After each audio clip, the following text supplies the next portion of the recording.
Swch dda.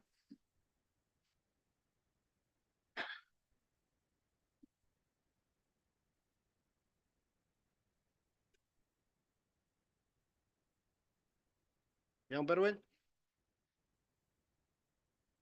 Diolch yn fawr. A croeso. Bore da. Enw I yw'r cynghorydd Ifor Lloyd, a fi ydy cadeirydd y cyngor. Hoffwn groesawu pawb i'r cyfarfod heddiw, sydd yn gyfarfod aml leoliad. Bydd y cyfarfod yn cael ei ffrydio'n fyw a'i recordio, a bydd yn cael ei wylio ar ôl i'r cyfarfod ddod i ben. Os bydd y ffrydio byw yn methu, bydd y cyfarfod yn parhau a bydd recordiau ar gael ar y wefan y cyngor ar ôl cyfarfod ddod i ben. Hoffwn atgoffa'r aelodau bod cyfleusterau cyfieithu ar y pryd ar gael a bod angen i'r rhai sy'n bresennol o bell ddewis eu iaith. I'r rhai sy'n dymuno siarad yn y siambar, codwch eich llaw. I'r rhai sy'n bresennol o bell, defnyddiwch y botwm codi llaw. Bydd siaradwr yn y siambar ac o bell yn cael ei gwahodd i siarad bob yn ail. I'r rhai sy'n bresennol o bell, cofiwch nad oes modd i'r rhai yn y siambar defnyddio'r cyfleuster sgwrsio.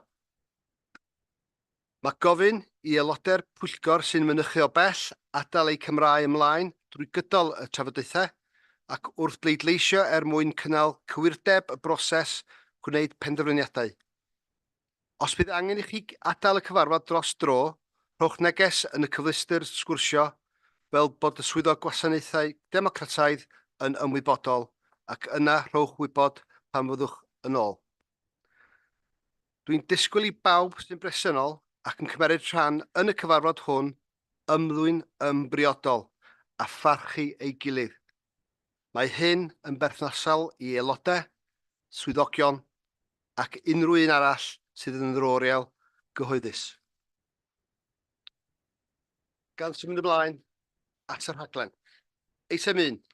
Ymddiheuriadau am absenoldeb. Sgwch dda, Sally. Apologies have been received from councillors Ros Griffiths-Williams, Keith Eales, Angie O'Grady and Neil Coverley. Diolch yn fawr. Datgan cysylltiad. Na i jyst atgoffa aelodau, rhaid i chi datgan natur eich cysylltiadau personol. Matt? Not related to members' interests, Chair, but rather officers. Just in terms of item 8, currently on the agenda, pay policy for the year 24-25, I would suggest that heads of service, strategic directors and the chief executive should leave the meeting during the debate and the vote on that item, given that it relates the specific information relating to clearly identifiable posts there. Yep. Thank you, Matt. Thank you. Yes, and rather than we go around all the different heads of service and strategic directors and myself, I'll declare on behalf of all the relevant officers on that item that we'll leave. There will be officers here to respond to any questions, so we'll have the Deputy Monitoring Officer and a Senior HR Officer here to respond to any inquiries. Thank you.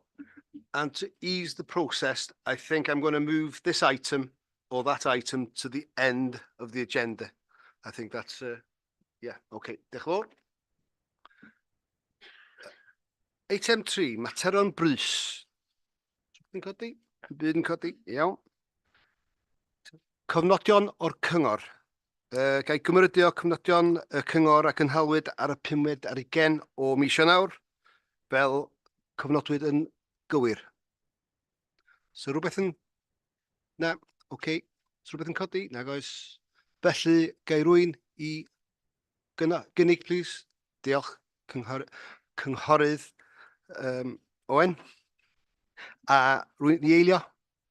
Cynghorydd Tristan. Ewch chi gyd dangos yn y ffordd arferol, sgwch dda. Diolch yn fawr iawn. Cyhoeddiadau. Wel, na i newid wan i'r Saesneg. Just to remind you that tomorrow is our patron saint, diwrnod Dewi Sant, St. David's Day. And if we are fortunate enough to finish today's meeting in good time, then in advance of Friday celebrations, we have the Maltron Choir from Canolfan Mal performing for staff and the public at Coed Pella at 1 p.m. So if I talk quicker, we might get there. A treat not to be missed, I'm sure. Just to go back in time a bit, in January, I had the opportunity to go back to the town hall in Lloyd Street in Llandudno. During this time, I had the honour of welcoming 8 new British citizens alongside Kate Hill-Trevor, the High Sheriff of Clwyd, and special guest Chris Cater, who welcomed his South African relative into our community. It was truly a special occasion for everyone involved. As mentioned in our previous meeting, I attended the Holocaust Memorial events in the St. George's Hotel on Sunday, the 28th of January, together with the leader. This event served as a remembrance of the Holocaust Memorial Day, which took place on January the 26th during Holocaust Memorial Week. I must say it was an absolute privilege to meet the Holocaust historians and to listen to the powerful stories that evening. I would like to express my gratitude to the Holocaust Educational Trust for their efforts in ensuring that millions of people who lost their lives in the Holocaust, as well as in other genocides, are never forgotten. A date has been selected for my chairman's charity challenge. Try saying that with a mouthful of crisps. I will be doing the North Wales Zip World Challenge in aid of the charity Mind Conwy in the company of the leader, who will be raising awareness and raising money for his chosen charity, Cry. We also hopefully will have some esteemed guests in tow. I hope you will all be supportive of these very worthwhile causes, and information on how to contribute will be distributed to you forthwith. And the date, well, the 4th of May, or as it will now be known, Star Wars Day. Why? Simply, may the 4th be with you. Lastly, I would like to take this opportunity to thank our dedicated officers and members for their hard work and commitment through the budget setting process. This has been a time-consuming and arduous task, and I truly appreciate their efforts. Let us all acknowledge the long and winding journey we have had to take to reach this point here today, where we can finalise a balanced budget. I'd like to emphasise again our former Strategic Director of Finance's strapline, that members should be reminded that setting the budget is a process and not an event. Diolch yn fawr. I hand over now to the leader. A few words. No announcements from me at this stage. I'm sure members will be tired of my dulcet tones by the end of today's meeting, Chair. Diolch. Diolch yn fawr. Any members of Cabinet would like to speak? Cynghorydd Julie. Diolch. Thank you. So I just wanted to share with members, we had a jobs expo last week.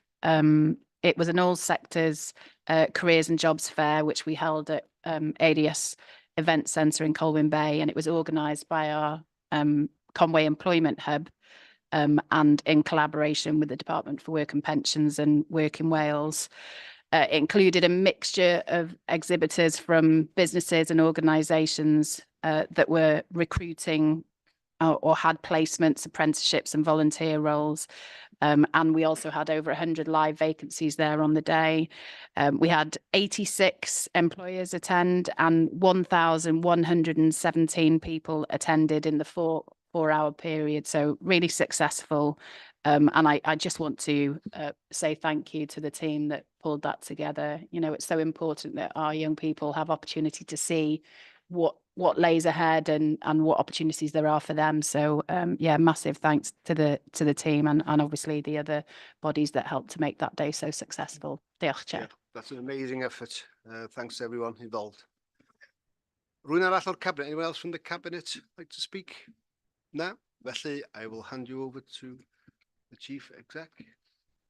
I'll be doing the husband in Welsh, so if you could put your headsets on. Diolch yn fawr. Dim ond un peth gyda fi heddiw, dim ond croeso i Katie Club sydd yn eistedd yn y cefn yma. Dwi'n siŵr fi ddim yn hapus bod fi'n dweud hyn, ond ia, croeso i Katie sydd wedi cychwyn fel pennaeth tai strategol efo ni esti Llun. Wedyn mae'n wsos eitha prysur i Katie, a hefyd efo beth sy'n mynd ymlaen yma ar hyn o bryd, fel chi'n chwygu, mae Mae yn heriol tu hwnt, ond dwi'n siŵr fi'n siarad dros bawb yma yn croesawu Katie i'r cyngor ac yn edrych ymlaen yn arw i gydweithio hefo hi fel da ni'n symud ymlaen, hefo'r heriau sylweddol sy'n o'n blaenau ni o ochr tai. Diolch yn fawr.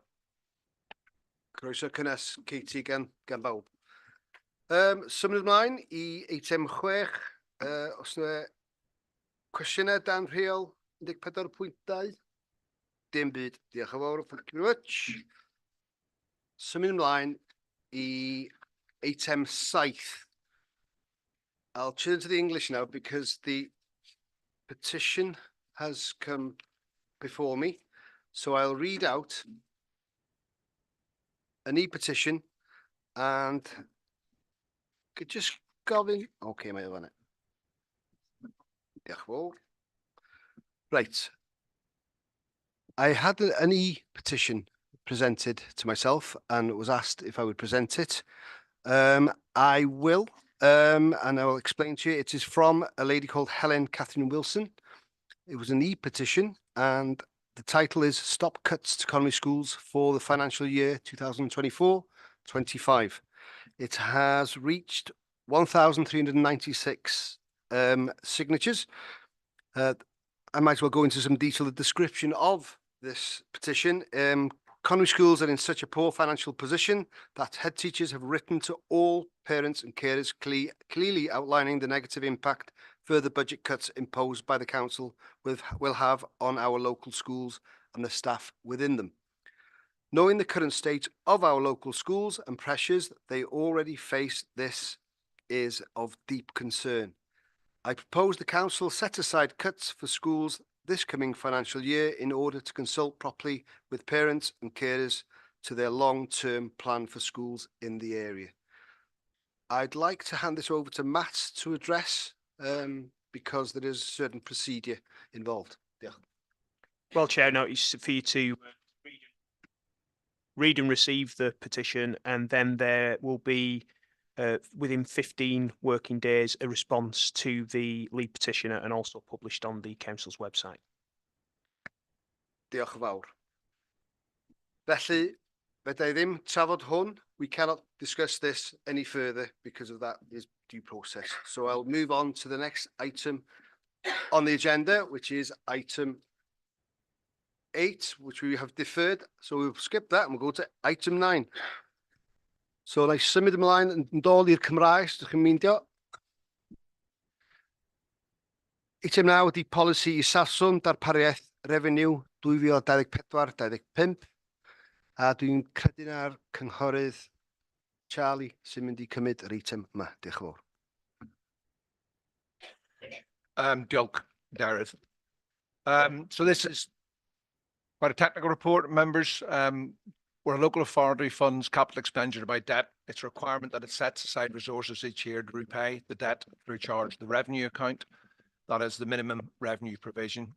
So it's a regular requirement that the council in advance of each year approves an MRP policy, which is in line with the guidance issued by Welsh Government.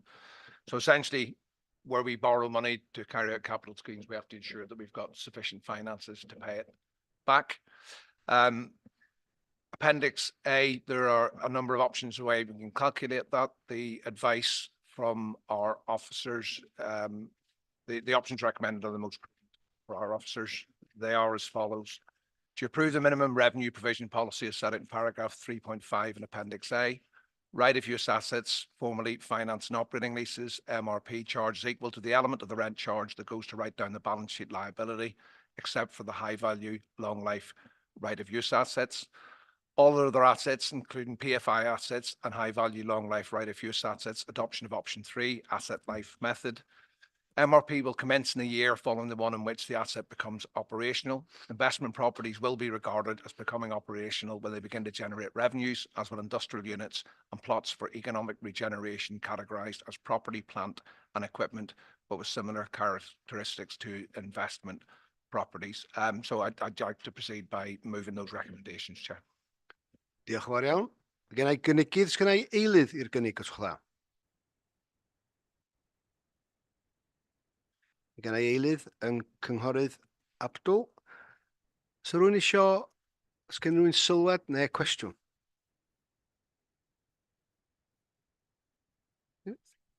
Ta sylw? Na? Nas y mic? Diolch. Oce, diolch fawr. Felly, na i symud i'r bleidlais. Pleidiau sydd wedi cymardwyo'r polisi isaffswm darpariaeth refeniw fel nodir ym mharagraff 3.5 atodiad a yr adroddiad. Pawb o blaid, os gwada. A rwy'n yn erbyn. A sy'n rwy'n yn ymatal. Nag oes, felly mae hynny'n unfrydol. Diolch yn fawr iawn chi. So mynd ymlaen i eitem 10, strategaeth gyfalaf a strategaeth rheoli trysolus 2024-2025. Ac eto, y cynghorydd Charlie McCwbry, arweinydd a delwyd y portfolio. Okay, thank you once again, Chair. Again, it is quite a technical report. It brings forward the elements reporting requirements for Treasury management need following approval: the capital strategy, the Treasury management strategy, and the investment strategy. So essentially, we as a council handle quite large sums of money. We have money that we've borrowed. Clearly, we want to make sure that that's borrowed at the best possible rates. We have short-term cash fluctuations where we can invest money. And again, it's about making sure that's invested sensibly and wisely and takes a balance of risk and that we comply with the appropriate Welsh Government guidelines. This has been to audit and scrutiny, Chair, and basically I'll move straight to the recommendations on 2.2. The Council approves the following strategies: the capital strategy, treasury management strategy, potential indicators, and the investment strategy. Thank you, Chair.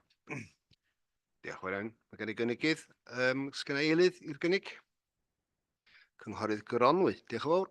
Sgynna i sylw neu cwestiwn yn deillio o hwn? Nag oes. Felly mi ai yn syth i'r argymelliad. Bydd y cyngor yn cymadwyo strategaeth canlynol, strategaeth gyfalaf, strategaeth rheoli trysolus a strategaeth fuddsoddi. Pawb o blaid, os gwada. Diolch yn fawr. A rwy'n erbyn. Nag oes. A rwy'n eisiau matal. Nag oes, felly mae hwnna wedi cario hefyd. Diolch yn fawr. Dyn ni ar dan bore felach. A symud ymlaen wan i rhif eitem 11 ar y rhaglen. Rhaglen gyfalaf arfaethedig 2024-2025. Eto y cynghorydd a'r arweinydd sydd yn dal y portfolio, so Charlie. Thanks once again, Chair.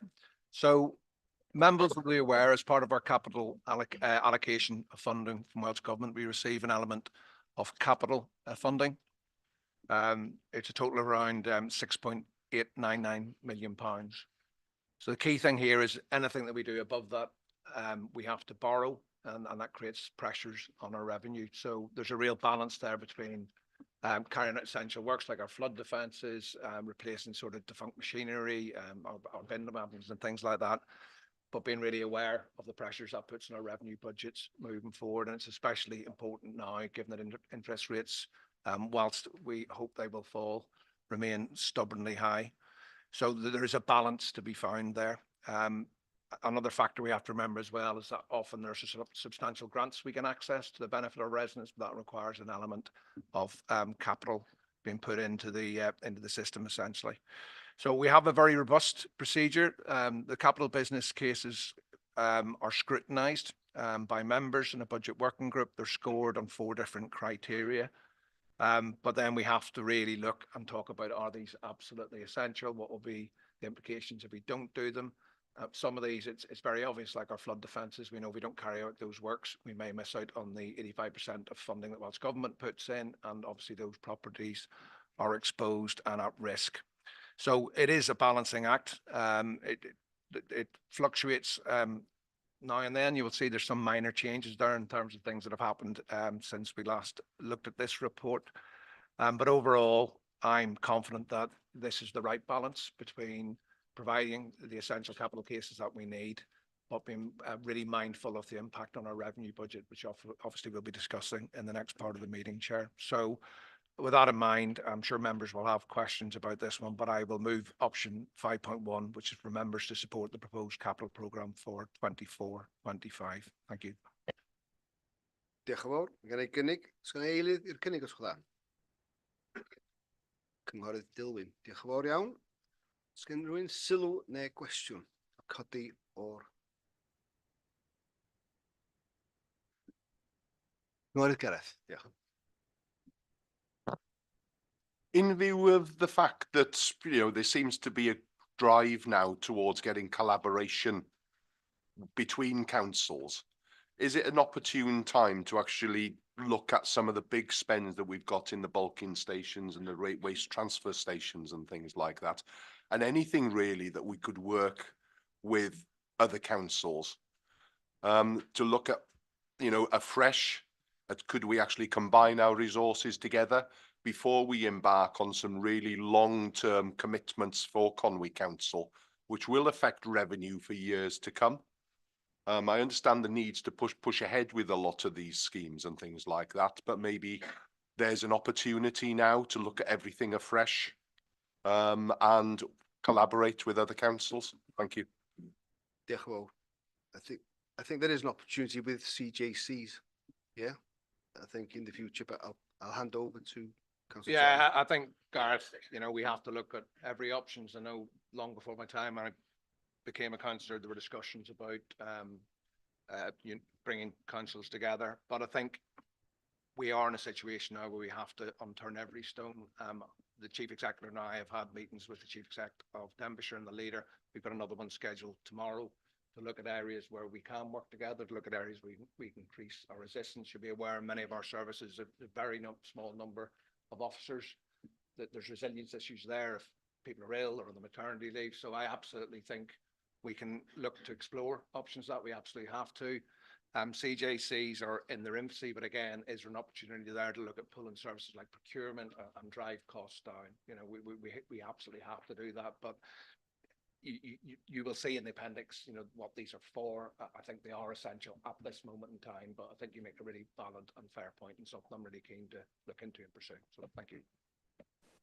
Diolch, Gareth. Beth arall yn codi? Councillor Andrew.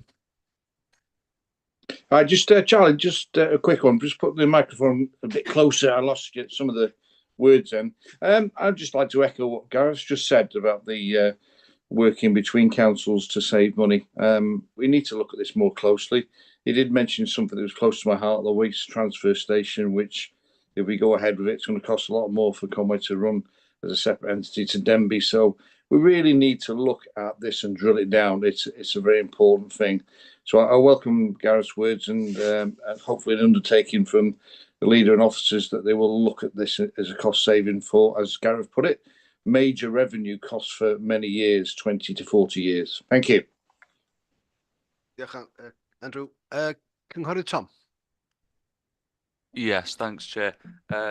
Forgive me, I'm going to have to give a bit of a background here for some members that weren't in Economy in Place a couple of months ago.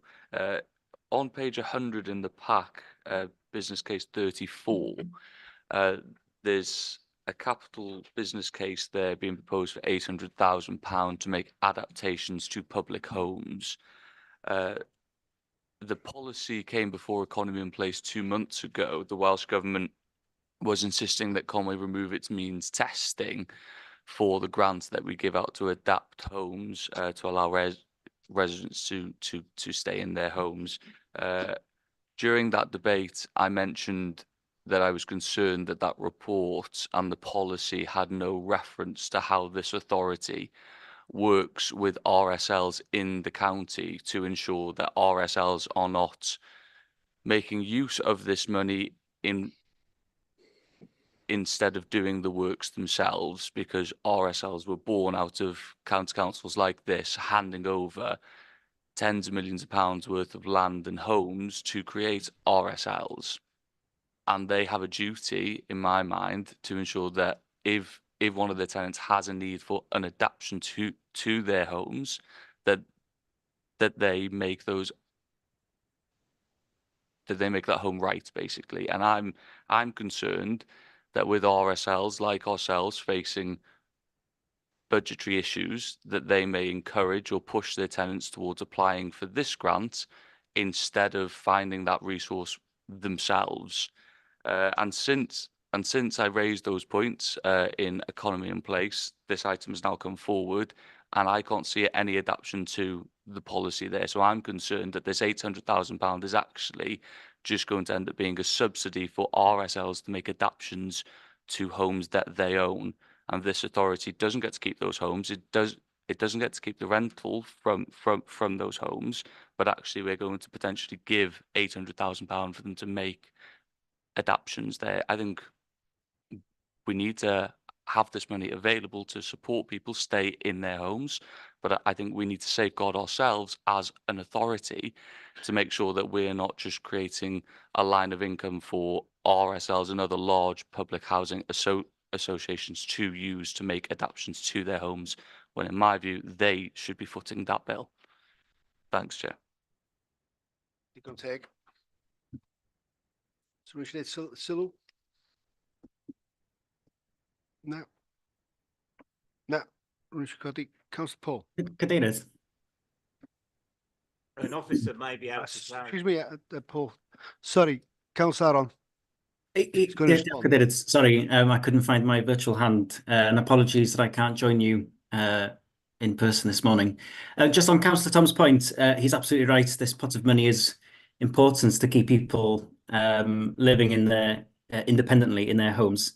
I suggest maybe, as Katie has started with us as new head of housing, that maybe we get together, Councillor Tom, sometime after this meeting and discuss this further. Diolch. Diolch. Seems like a logical way forward. Councillor Paul. My best understanding, unless an officer tells me otherwise, is that RSLs get a specific Welsh Government grant. Chair, can you move the microphone, please, Paul? To go towards them as an RSL, a housing association, to do aid and adaptations. So my understanding is, if you want an aid or an adaptation or some change in your RSL house as a tenant, you apply for that to the RSL, and Welsh Government give each year to each RSL a sum of money to facilitate that. That's my understanding, unless an officer here tells me that's nonsense. Yeah, I'll bring in Rhyd. Yeah, thank you. Diolch fawr. I think the suggestion from Councillor Aaron, I think, is the sensible way forward in terms of we're going into the minutiae and the technical elements of this. And while it's a very valid point, I'm not questioning that at all. But given that the item before us is the proposed capital programme, the spending of that capital programme and making sure that we make the best of that money is clearly something that we should be working on, and we will have that discussion at an officer level with the relevant councillors moving forward. I think it is a very fair point to make. I can't respond to that point, Councillor Paul. I don't have the information, but clearly others may have. But that might be a discussion for outside this meeting. Let's come back to. Yes, thank you. And I look forward to having that meeting as well. I guess my concern more was that I raised this in Economy in Place several months ago, and now it's come before us and we're asking to vote for something when in my mind there's quite a big element of uncertainty hanging over that £800,000. Okay, it's now been brought up here and we're going to have that meeting and hopefully come up with a way to safeguard us for next year, but we're still looking at spending £800,000 this year when we don't know necessarily that those safeguards are in place. So I thank Aaron for saying that he'll meet with me. I do look forward to that, and I know that on this issue me and Aaron tend to align quite well, so I'm sure we'll get somewhere there. But I'm just concerned that I raised this 2 months ago and now we're here and looking to spend the best part of £1 million, and we still don't have the answers to make sure that that money is going to the best causes, not just subsidising RSLs. And my understanding is pretty similar to Councillor Paul's, but my point, Paul, was more that in our policy there is no safeguard to make sure that we check that that tenant has been through that process first. So I'm not suggesting that RSLs are doing this, but there, in my mind, there's nothing that stops them pushing tenants towards ourselves before they go through that process internally. So that's more what my concern is. Is great that we're going to do something about it, but we're still looking at spending the best part of £1 million now without having that safeguard in place. But thanks, Chair. Yeah, I'm going to bring in the strategic director for finance.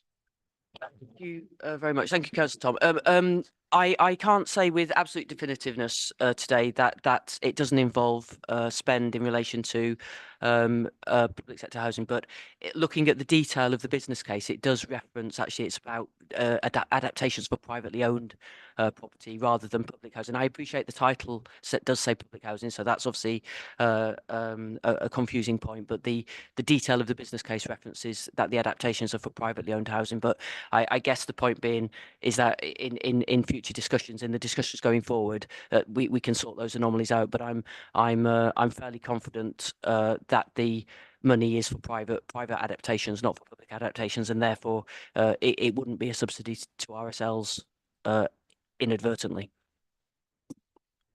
Diolch yn fawr. Councillor Anne. Thanks, Chair. My question to Charlie is about page 100 and it's business case 22, which is about playground maintenance. I've had quite a number of meetings with our playground team in Pemamar about the state of various playgrounds in the ward, and I think we've got 7 of them. Here, the playground team have actually asked for 1.6 million in terms of capital funding so that they can maintain our playgrounds. And clearly we're saying we're prepared to award 0 to them to do this work. My understanding is without this work that if any piece of equipment fails, it will automatically be withdrawn because there will be no money to either repair it or to replace it. Now, I think the sort of comments section here says the mitigation is that there's an expectation or a likelihood that there will be grant funding to the council and indeed to town and community councils. Now, I think I am aware that there is some SPF funding, but it's like 1/10 of what the playground team have asked for. And I'm not aware that our 34 town and community councils have got any funding applications. So can Charlie just clarify what the impact of this decision will be? I can't give the full detail, but I'm aware that there have been quite a few shared prosperity grants gone in. Some of them are about playgrounds, some of them about repairs to muggers, some of them are replacing specific items in specific parks. Clearly, we would all love to have £1.6 million in for our playgrounds, but the budgetary situation is that there are many business cases that we've not been able to support. We have tried where we can with the limited funds of the Shared Prosperity Fund to mitigate against that. But they are valid concerns that you raise. As a council, we will always do all we can to ensure that these facilities are in the best possible condition, but there isn't an endless sum of money, as will be discussed in the upcoming item. But thank you for your question.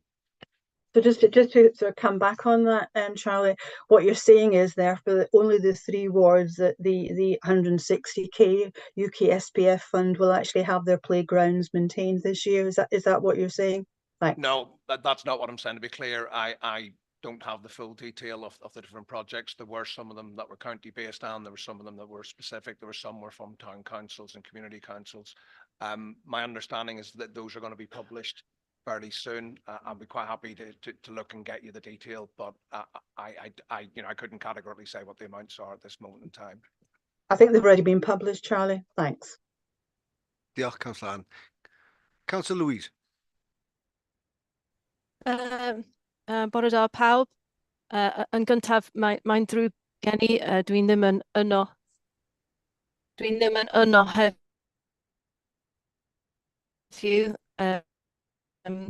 Dwi'n yn Llundain gyda Llandudno, Siompery, Twin.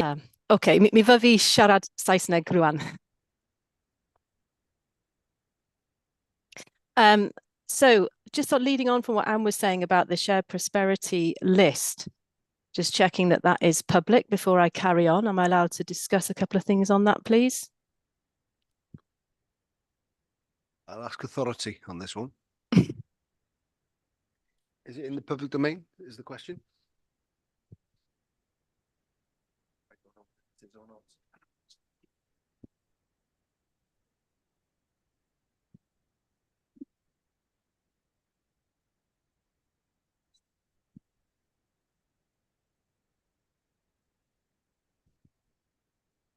We're not quite sure yet, Councillor Okay, so Louise. we've been 1 sent the list second. as councillors. Okay. Yeah, 1 second.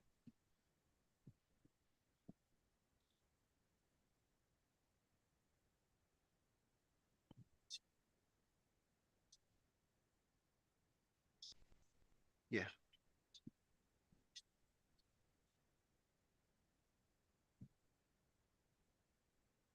Beidio. No. Okay. In truth, we haven't had that confirmed whether it's be in the public domain or not, Louise. So on the back of that, it's safer not to discuss in the open forum. Okay, I can't say anything then. Sorry. My point was about that. Okay, fine. I do apologise. We don't have any other. Yes, we do, Councillor. Yeah, and can you hear me? Yes. Yeah, I'm just concerned that some of the budget lines that have been struck out are zero. Some significant items like traffic signal maintenance and things. And what kind of risk have we got of unplanned emergency expenditure in the year? And I also just note the state of our capital finances that we're forced to have to borrow the £2 million allocated for highway refurbishment and pothole repair. It's a dire state of affairs. Can I bring one of the cabinet members in for ERF, please? I'm sorry, I couldn't hear the question. Okay, Simon, yes, the question again, please. It's not really a question. It's just saying the observation that we're having to borrow £2 million for highway refurbishment, such as the state of our capital fund at the moment. Well, yeah, I can totally agree. We are in a situation where many of our services are under extreme pressure due to financial restraints on budgets of the authority. Yes, I agree. Yeah. Diolch fawr. Sorry, we've just had a newsflash. The Councillor Owen has informed me that the SPF is live since Tuesday. Yeah. Yes, we had an email on Monday saying that they were going live on Tuesday, the yeah. 27th. Diolch fawr, I missed that. Okay, they are public. So should we go back to Councillor Louise? I think that's only fair. Yeah. Okay, yeah, diolch. So it was just looking at the shared prosperity awards that have been granted. There's quite a lot that have gone to ourselves, like we've marked our own homework and given ourselves some money. And I was just a little bit concerned what came first, chicken and egg. So as we're looking through this capital programme, and we're deciding not to fund playgrounds, and I get the bigger picture, but then obviously we've got a shared prosperity grant to fund playgrounds and similar. There's a lot of information in that. It's not very clear as to whether grants are capital or revenue. So I've got two questions. Are we going to get a bit more information about where the money's going for our projects where we've won the bids? For example, there's one called Leisure Pathway to Pride and Place. No idea whether that's a revenue base. As a councillor representing Conway, I'd like to know more information about our own grants. And then secondly, did you know this was coming? Essentially, you've kind of, what I'm trying to say is that you know you can't fund everything that we'd like to fund, but you kind of knew that there was a shared prosperity grant, and you said, right, we'll then see if we can get some out of that fund to backfill the capital monies that we don't have. And I'm not sure that was the purpose of the shared prosperity grant, to backfill council coffers. But just your thoughts on, did you know that you were going to use shared prosperity fund to fill some of these gaps? Councillor Charlie. Thanks, Louise. So a couple of things. In the Shared Prosperity Fund was very clear. It talked about pride in place in communities and making a better environment for our residents to live in. The criteria are very clear. Any application has to meet those funding criteria. It goes to a panel. The panel is elected members, officers, representative from CVSC and a representative from the small business. The very first meeting, I admit we're slightly nervous about who should be delivering it. Should it be us or the private sector? And they were very clear with a lot of the projects. Actually, Conwy is best placed to deliver these projects. If we have the resources, we can do lots of good things. We had a very balanced approach. I think it was, off the top of my head, it was around 50-50 in terms of projects in the community and projects that we can deliver. So there are criteria to meet. There was a panel.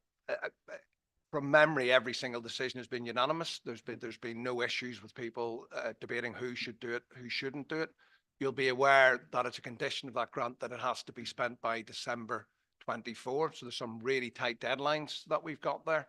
And again, it's who's best placed to actually bring that project forward. Now, I have issues with the park in my ward. I don't care if it's a private contractor or the council that does it, nor do my residents. So I think we have used that funding appropriately. I think we've used it in line with what it was designed for, which is to try and improve the environment and the facilities for our residents. And I think it did recognise the difficulties councils have had in looking after those non-statutory functions. So it's coming to scrutiny, I believe, in May, a full report on what they all are and what they all entail. So I'm sure you'll have a lot more information then about what the actual individual projects mean and how it can benefit your own particular residents. So thank you. Diolch. Okay, Councillor Louise, is that? Diolch. Right, I'm going to come to the vote. I think we've come to that point. So the proposed capital programme, we've had the proposer and we have a seconder. Sorry, Councillor Tom. Sorry, Chair. Yeah, thanks for letting me come back in. It was just a quick one, really, and apologies if this isn't the right time to bring this up, but I just wanted a bit of information, really, from the leader or the cabinet, whoever can answer it for me. Basically, is that if I cast my memory back, I remember that this council approved taking out a loan to support the SPF funding for Llanfyfechan and Llanrwst car parks to be repaved. I was told recently that Llanrwst Town Council has offered to grant the gap in cost for the Llanrwst car park to be repaved. If memory serves, it was around £12,000. Llanrwst Town Council has offered to pay that difference to keep the Llanrwst car park free to use. And I just wondered if there was an update on that, because I'm conscious, and again, forgive me if this is the wrong time to bring this up, but I'm conscious of this authority taking on debts, which we will then have to finance next year, which will only apply additional pressure to our finances next year. If we can lower the amount of money that we're borrowing this year, it'll save us next year. So I just wanted an update, really. Sorry again if this is the wrong time to bring this up, but thanks, Chair. Point of clarity now, we're talking about the Watling Street car park in Llanrwst. Yes, yeah. Iawn, okay. Cyddodd y Geraint i fewn. Geraint? Sorry. Doesn't. Okay. Councillor Aaron? Diolch. Yeah, just to respond to Councillor Tom. Yeah, this Councillor Nia and I met with Llanrwst Town Council last night. Discussions are still ongoing, and hopefully officers will be meeting with the Town Council in the coming weeks. So yeah, discussions are still ongoing. Diolch yn fawr. Tom? Hapus? Yes, okay. Again, I'm just concerned about us taking out a loan if we could possibly get a grant to pay for the works down in Llanrwst. My understanding was that the Town Council offered this at the end of last year. So, but okay, if we don't know the outcome just now, that's fine. But I'm just a little concerned about us possibly signing off a budget which has a loan in it when actually we could potentially use a grant for that. But okay, thank you. I'll bring in the Chief Executive to... Just as a point of clarity, the loan will not be drawn down until the time is to do the work. So if there are alternative arrangements in the interim, those will come into play, and therefore the loan will be less.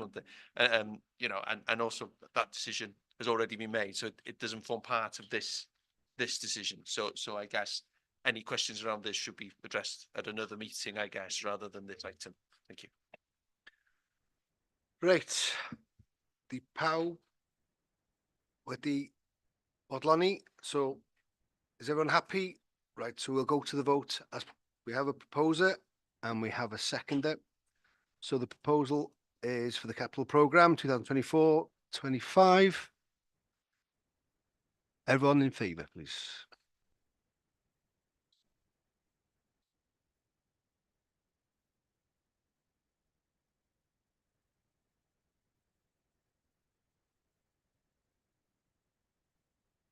And those against?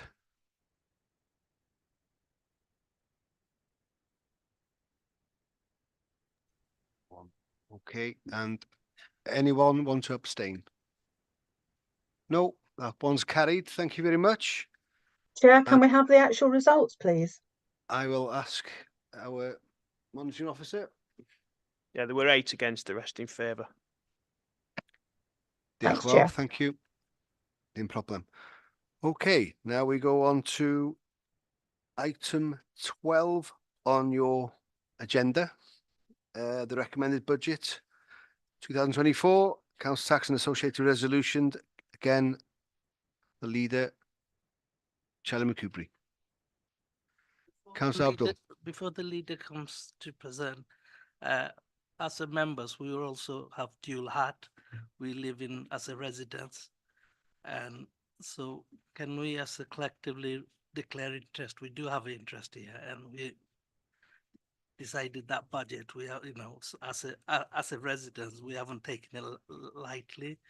So just want to clarify with the monitoring officer if we can declare interest ourselves as well on that. Chair, if I could just ask to repeat what the concern is, if you don't mind, Councillor Abdul.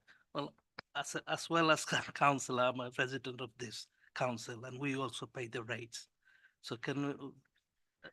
Yeah, it doesn't arise because there's a provision within the code of conduct where essentially it affects the majority of the residents in the area, so there doesn't need to be a declaration in those circumstances. That's my concern. If that can be noted anyway. Thank you. Thank you for the clarification. Over to the leader, Councillor Shelley. Diolch Cadeirydd. Andrew, can I just check that you can hear me okay online? Yes, fine. Thanks, Charlie. Yeah, perfect. Thank you. Okay.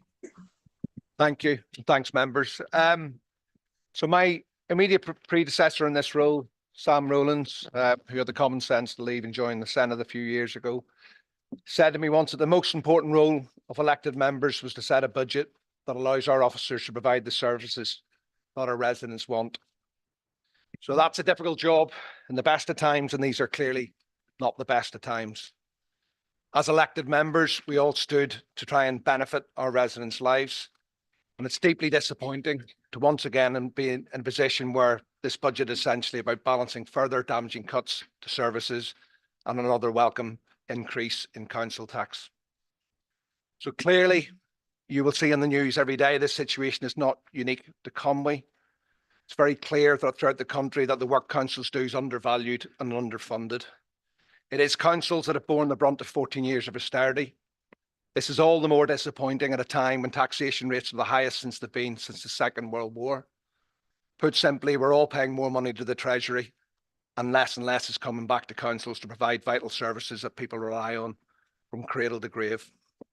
So I think this is fundamentally wrong. I think it's incredibly short-sighted. We can all see that despite the heroic efforts of our colleagues that work in the health service, that the NHS is under severe pressure. Many of the services that we provide directly support the NHS. Last year, this council provided 456,000 hours of domiciliary care, keeping people in their houses and out of hospital. But I would make the case that virtually every service that we provide directly impacts on people's health and well-being. Educating our children, supporting those with additional learning needs to reach their full potential. Our leisure centres keeping people fit and healthy. 10% of the NHS spend currently is on type 2 diabetes. 80% of that money is spent on the complications of type 2 diabetes. That is a huge concern moving forward. We have our libraries and our cultural and heritage assets, our environment and our green spaces, the vitally important work that our economic development teams carry out supporting our local businesses. And we've seen during COVID, we administered 70 million pounds of grants to keep those businesses going, and they were incredibly efficient. It was councils who bore the brunt of the responsibilities during COVID. Our social workers look after our most vulnerable, and we've got our housing team who are dealing with a huge increase in the numbers of people presenting as homeless, as a direct result of the current cost of living crisis. So it's abundantly clear to me that the continued erosion of our ability to provide these services will have a long-term detrimental effect, and ultimately it'll be more expensive on the already overstretched public purse. So in terms of the services we provide, councils are essentially law takers, not lawmakers. Laws are made either by a UK government or the Senate. And the Chartered Institute of Public Finance and Accountancy estimated that local government have around 2,000 statutory duties that we have to fulfil. Somewhat unhelpfully, many of these are not well defined in terms of the level of service that we have to offer, but for the most critical, we've clear legal guidelines that we have to follow. So that obviously greatly adds to complexity. Setting a balanced budget, people will often refer to our inability to manage our budget, but quite simply, we legally can't turn people away. If more people become homeless or more vulnerable children need our care, then we're legally obliged to provide those services within our existing budgets or find it from our reserves. So, and I want to look at the specific reasons behind the budget challenges that we face. If members can go to page 116, it's table 2. Okay, so table 2 sets out some of the challenges we face and the reasons why we have a shortfall. If we look at the first one, pay pressures, teaching staff, schools and non-schools and youth workers. So in the next year, that'll be an additional £6.3 million. It's important to note that we don't set teachers' pay. It's Welsh Government sets that pay. In the next column, we have £6,480,000 for our own staff pay. So already there's £12.7 million just to pay our staff and our teaching staff. There is a note at the bottom there. There's another risk. There's a £2 million pension contribution to schools. Again, we don't set those figures. We are hopeful that this will be given to us as a grant, but clearly there's some uncertainty around that. Pay pressures for elected members, there's 100k there to fund increase in our allowances. Again, it's important for me to re-emphasise that this is set independently. Clearly members can do what they want with that if they decide to take it or not. But it's important again to note that the actual percentage of our budget that goes on member salaries and expenses is about 0.059% of our entire budget. There are several pressures there around interest rates. Interest rates remain stubbornly high. UK interest rates are higher than those in Europe, they're higher than those in the USA. Clearly that has a massive impact on borrowing that we took out historically many years ago.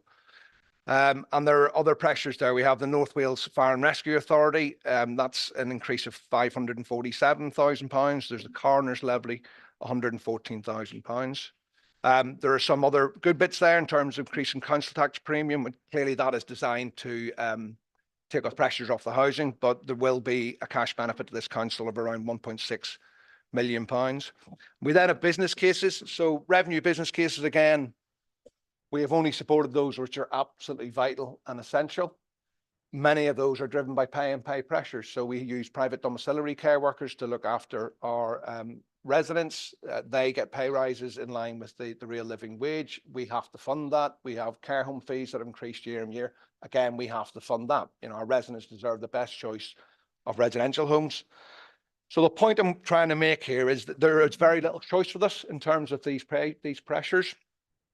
The grand total comes to £30 million.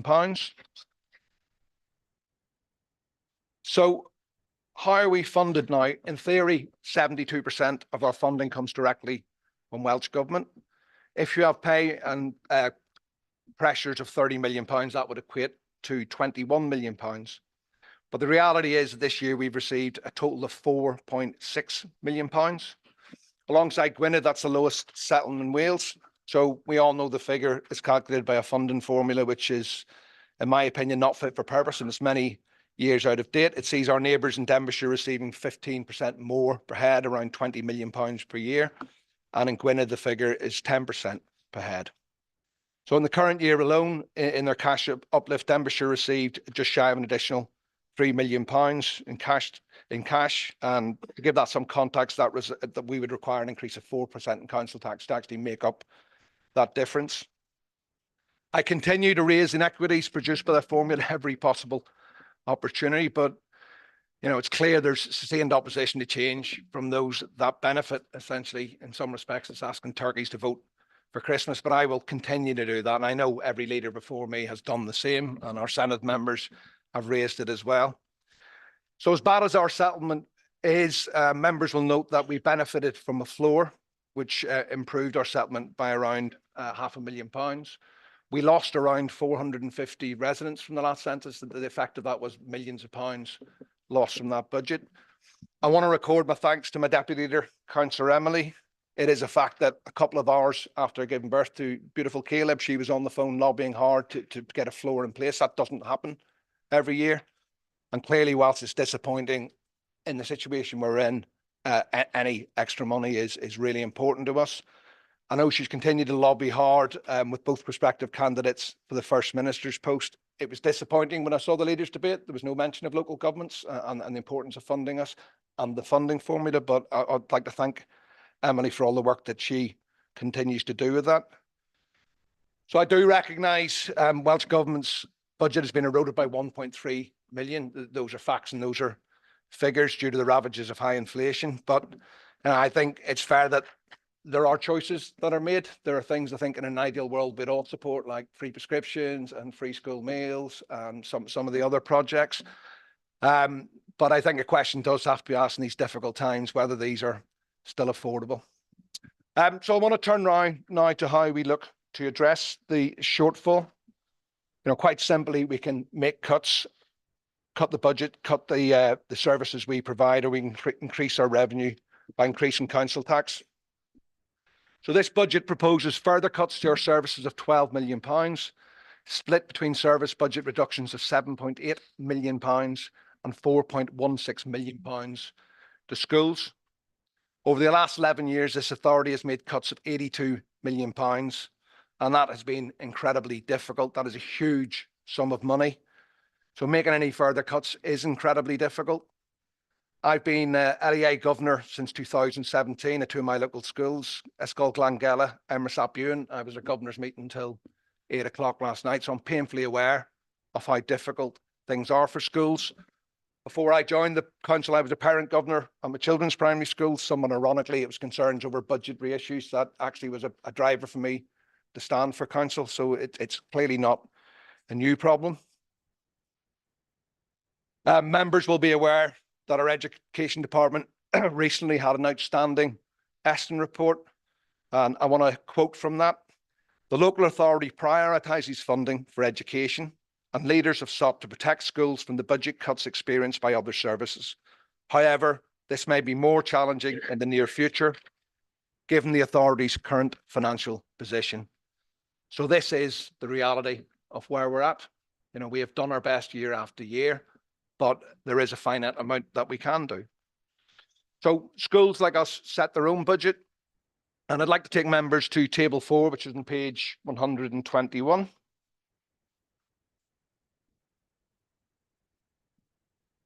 So I recognise that we are not able to give schools the full funding that they requested, but members will note that this year there will be an overall increase of cash of £3.7 million to the budget, which is actually an uplift of 4.91%, and that was similar to what we did last year. I totally accept it is really difficult for schools, but I don't think it's fair to say we cut their budgets. We didn't meet what they requested, but in real terms there has been an increase. I'd also ask members to note, we received some additional money in our budget from a consequential after a UK government announcement. So we received an additional £526,000. With that money, we have given 70% of that to schools. to reduce that initial ask from 6% to 5%. And I do think that absolutely recognise that we do recognise the pressures they're under, and we will do what we can. Clearly, there are a talk about government amalgamating various grants in schools, and where we can, if there's more money comes in, we will look to support our schools. Our young people are our future. We know schools are struggling with attendance rates. That requires more resource, not less. We are aware of that, but I essentially think we do absolutely everything that we can. So in looking to further reduce the funding cap, we've been able to remove some proposed increases in the utility bills, and that's due to falling prices, which is very much welcomed. We've also reduced the amount of money that we have to set aside as a prediction for future pay pressures.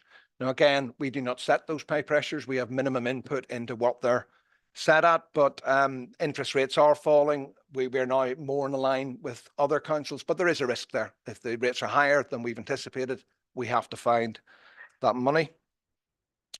And we've also looked where there are some capital projects that will not be delivered in the current financial year, that we've looked to defer some of that spending and take that out. But again, that puts pressure further down the line, but we have to do everything we can to try and close that gap.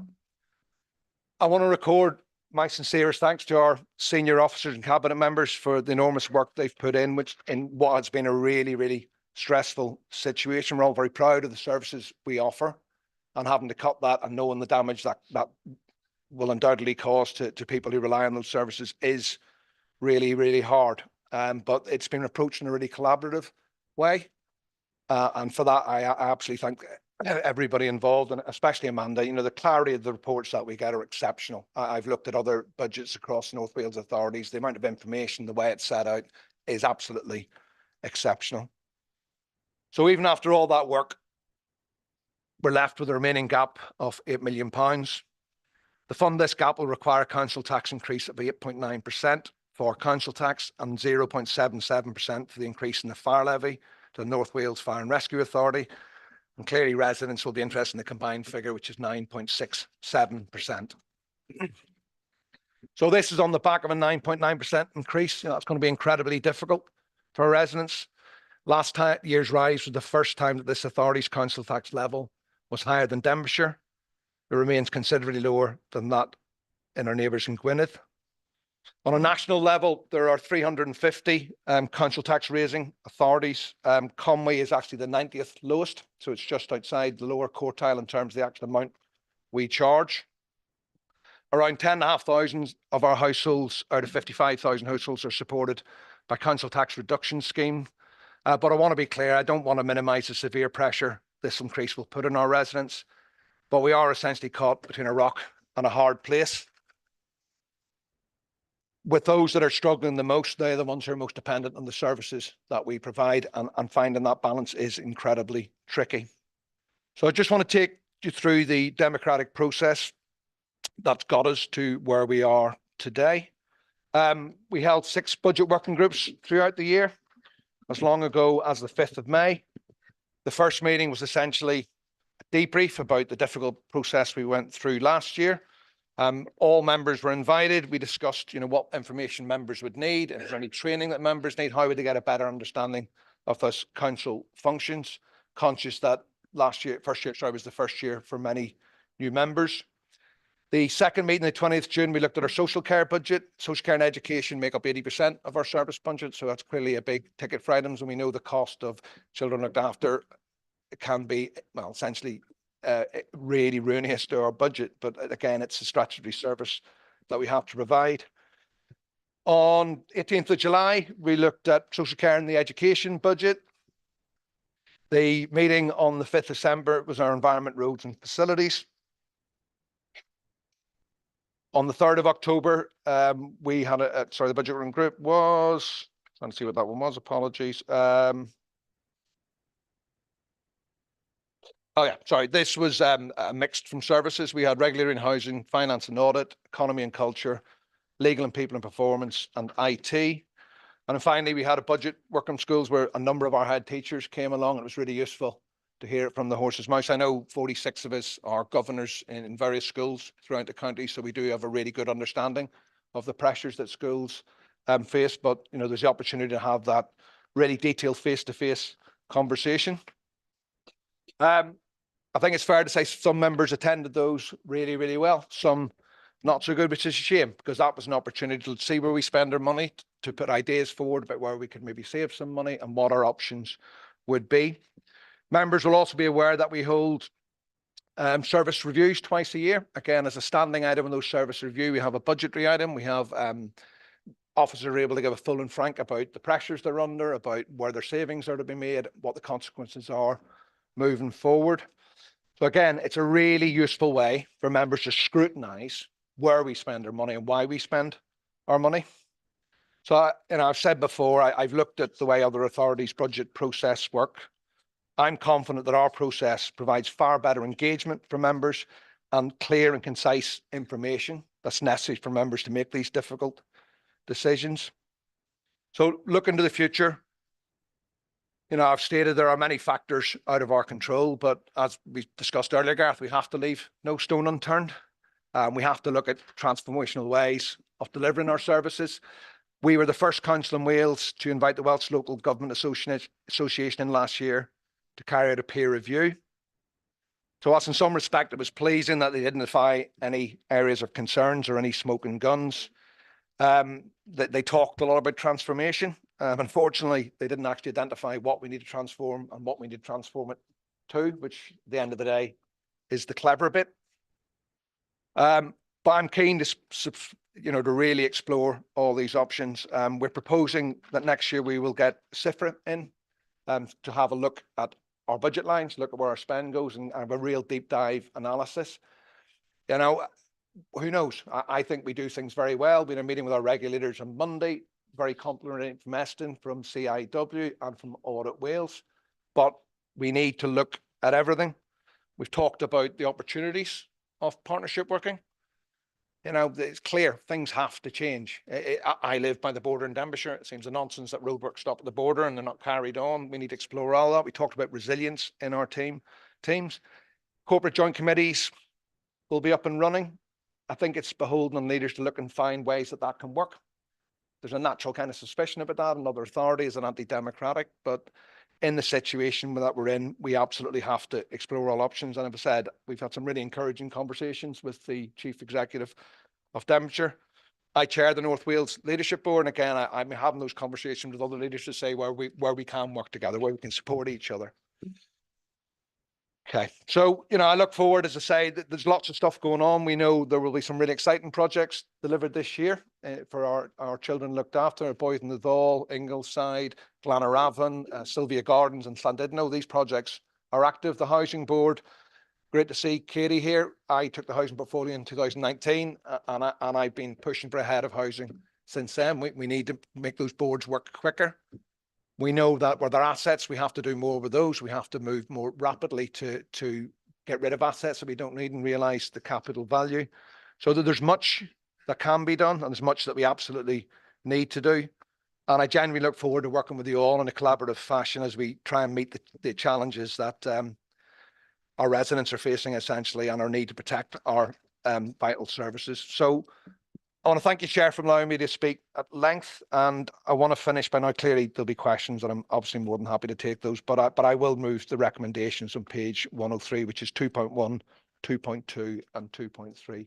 Thank you, Chair. I'm going to go and sit down because I suspect we'll be here for some time. So, thank you. Diolch yn fawr iawn. Mae gen I cynigydd. Sgen I eilydd. Cynghorydd Austin. Diolch yn fawr, Mr Cadeirydd, ac ai hefyd diolch i'r arweinydd. Fel mae'r arweinydd eisoes wedi dweud, mae'n ofynnol arno ni fel cynghorwyr ac awdurdod i osod gyllideb ar gyfer 2024-2025. Mae swyddogion ac aelodau cabinet wedi bod wrthi ers misoedd yn gweithio ar y gyllideb yma, a mae'n diolch ni iddyn nhw am hynny. Does neb yn y siambr yma, dwi'n siŵr, yn hoffi codi trethu, na chwaith gweld toriadau mewn gwasanaethau. Dyn ni eisoes wedi clywed e-lythyr yn cwyno am doriadau mewn addysg, a does neb yn yr ystafell yma yn anghytuno gyda hynny. Ond y gwir ydy, nes bod y gwleidyddion yn Mae Caerdydd a San Steffan yn rhoi rhagor o arian i awdurdodau lleol i ariannu addysg a gwasanaethau eraill yn iawn, yna fydd dim byd yn newid. A bydd rhaid i awdurdodau lleol ddal ati i gyflwyno cyllidebau sy'n gymysgedd o godiadau yn y dres a thorwadau mewn gwasanaethau. Felly, ar ôl deud hynna, mi wna i eilio cynnig yr arweinydd bod ni fel cyngor yn derbyn y gyllideb yma. Diolch yn fawr. Diolch yn fawr iawn. Cynghorydd Austin. Reit, na i agor o allan i'r llawr. Sgyn rwy'n cwestiwn neu Cynghorydd Emery. Thank you, Chair. My questions are around education, so whether Councillor Charlie or Councillor Julie wishes to answer them. The first one is about having a plan in place for future years for schools. I noticed what Gwynedd were doing in terms of their plan, looking at their reports. And last March, Gwynedd Council agreed to cap a maximum 3% cut on all individual mainstream schools with no cuts for the special sector. And that 3% cut was to be applied over 2 financial years, 7/12 one year, 5/12 the year after. So they did 7/12 in 23-24 and 5/12 in the financial year that they're going to decide on their budget next week. So that gives schools in Gwynedd a chance and time to plan. So I think that is absolutely essential. If there's more cuts coming down the line, that we can't be sat, as I have been in finance meetings with headmasters, debating with sort of last week, oh, it's now going to be 5%. Oh, right, great. And suddenly changing your whole budget.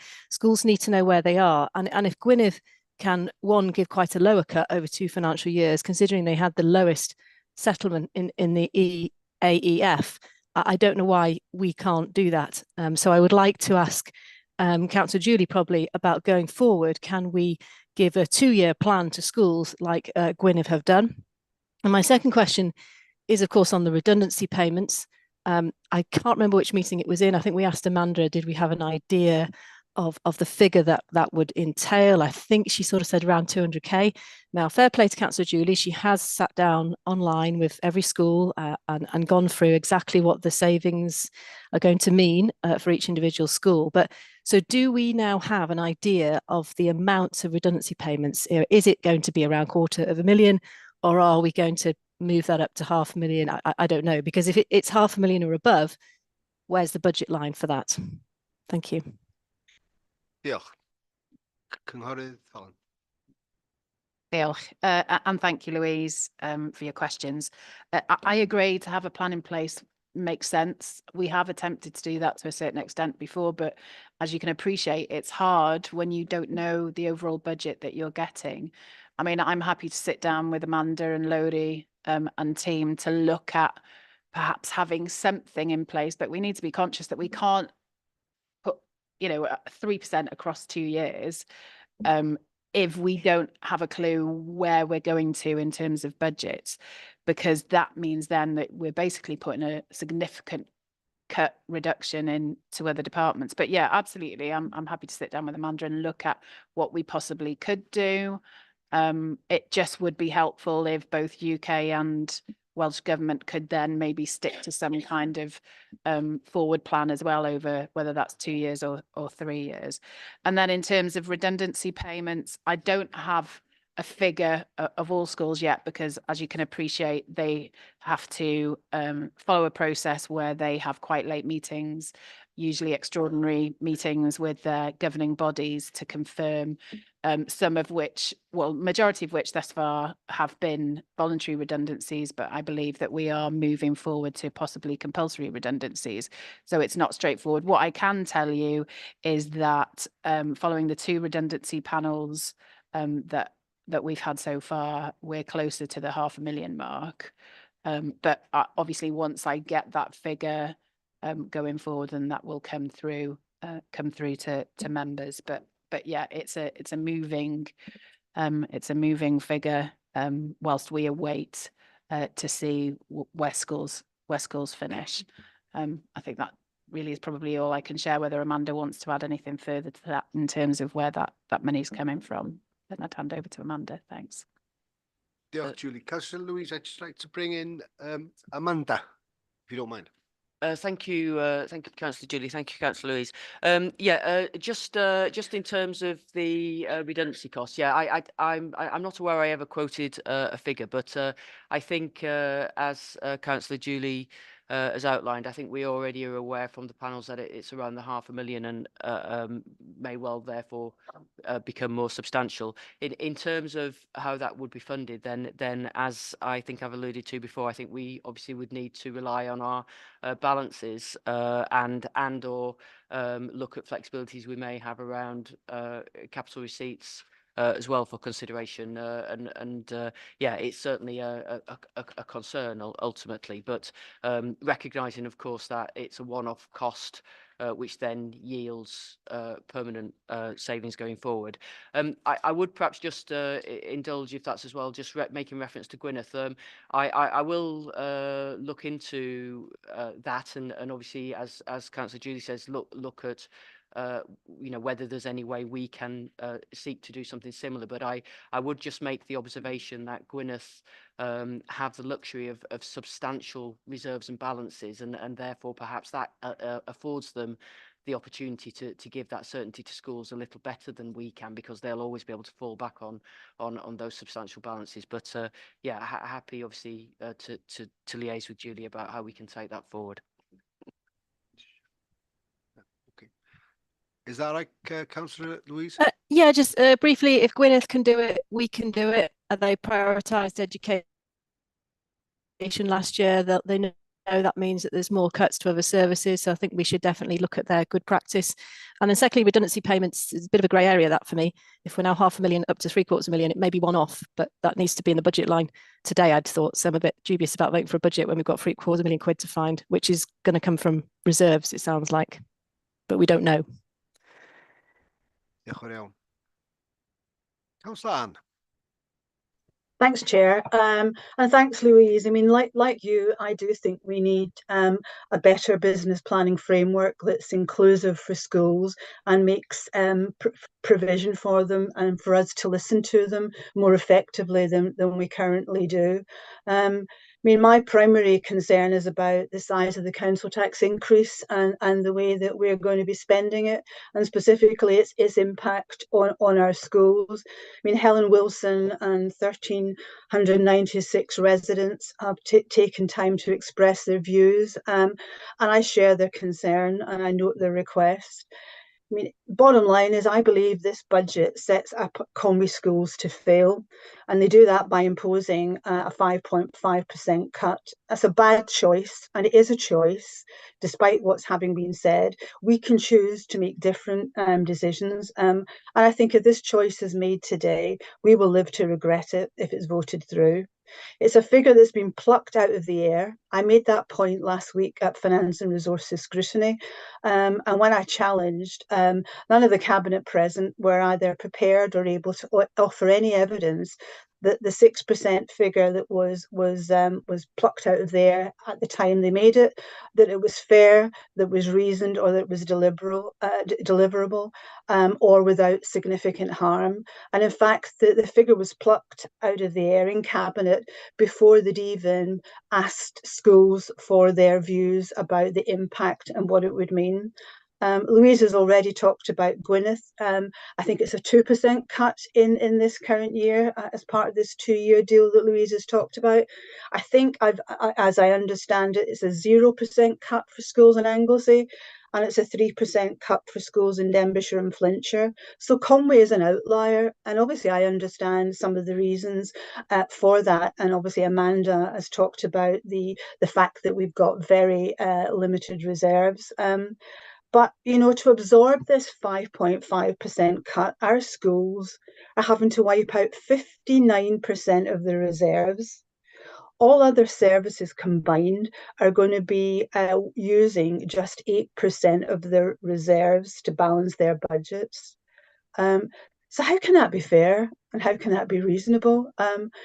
But beyond that, the Cabinet have treated schools differently from all other schools, and that is absolutely unfair in my view. They have approved lower percentage cuts for many other services when those services said it was all they could deliver. The principle of that I subscribe to, but why wasn't that principle applied to our schools? Because schools were imposed with this cut before the survey, and then the survey results have actually been ignored. And actually, they haven't been published, which I find astonishing. Surely to goodness, we as members ought to have for our consideration a published analysis of the schools, head teachers, survey results.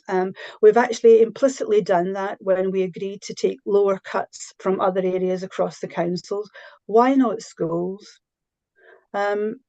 So the 5.5% reduction to that, I mean, Charlie's right. When Westminster passported Welsh Government extra money, that then was passported by Welsh Government.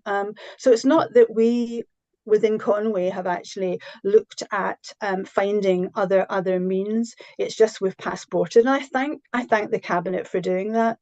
But when you look at the totality of how we've treated our schools in this budget process, how can any of this be fair?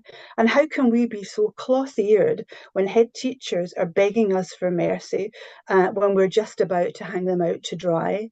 Charlie's right, the majority of us are governors, and it's been horrendous last week, 2 weeks. And in fact, we've been struggling at school levels to even get clarity of financial information to be able to make decisions.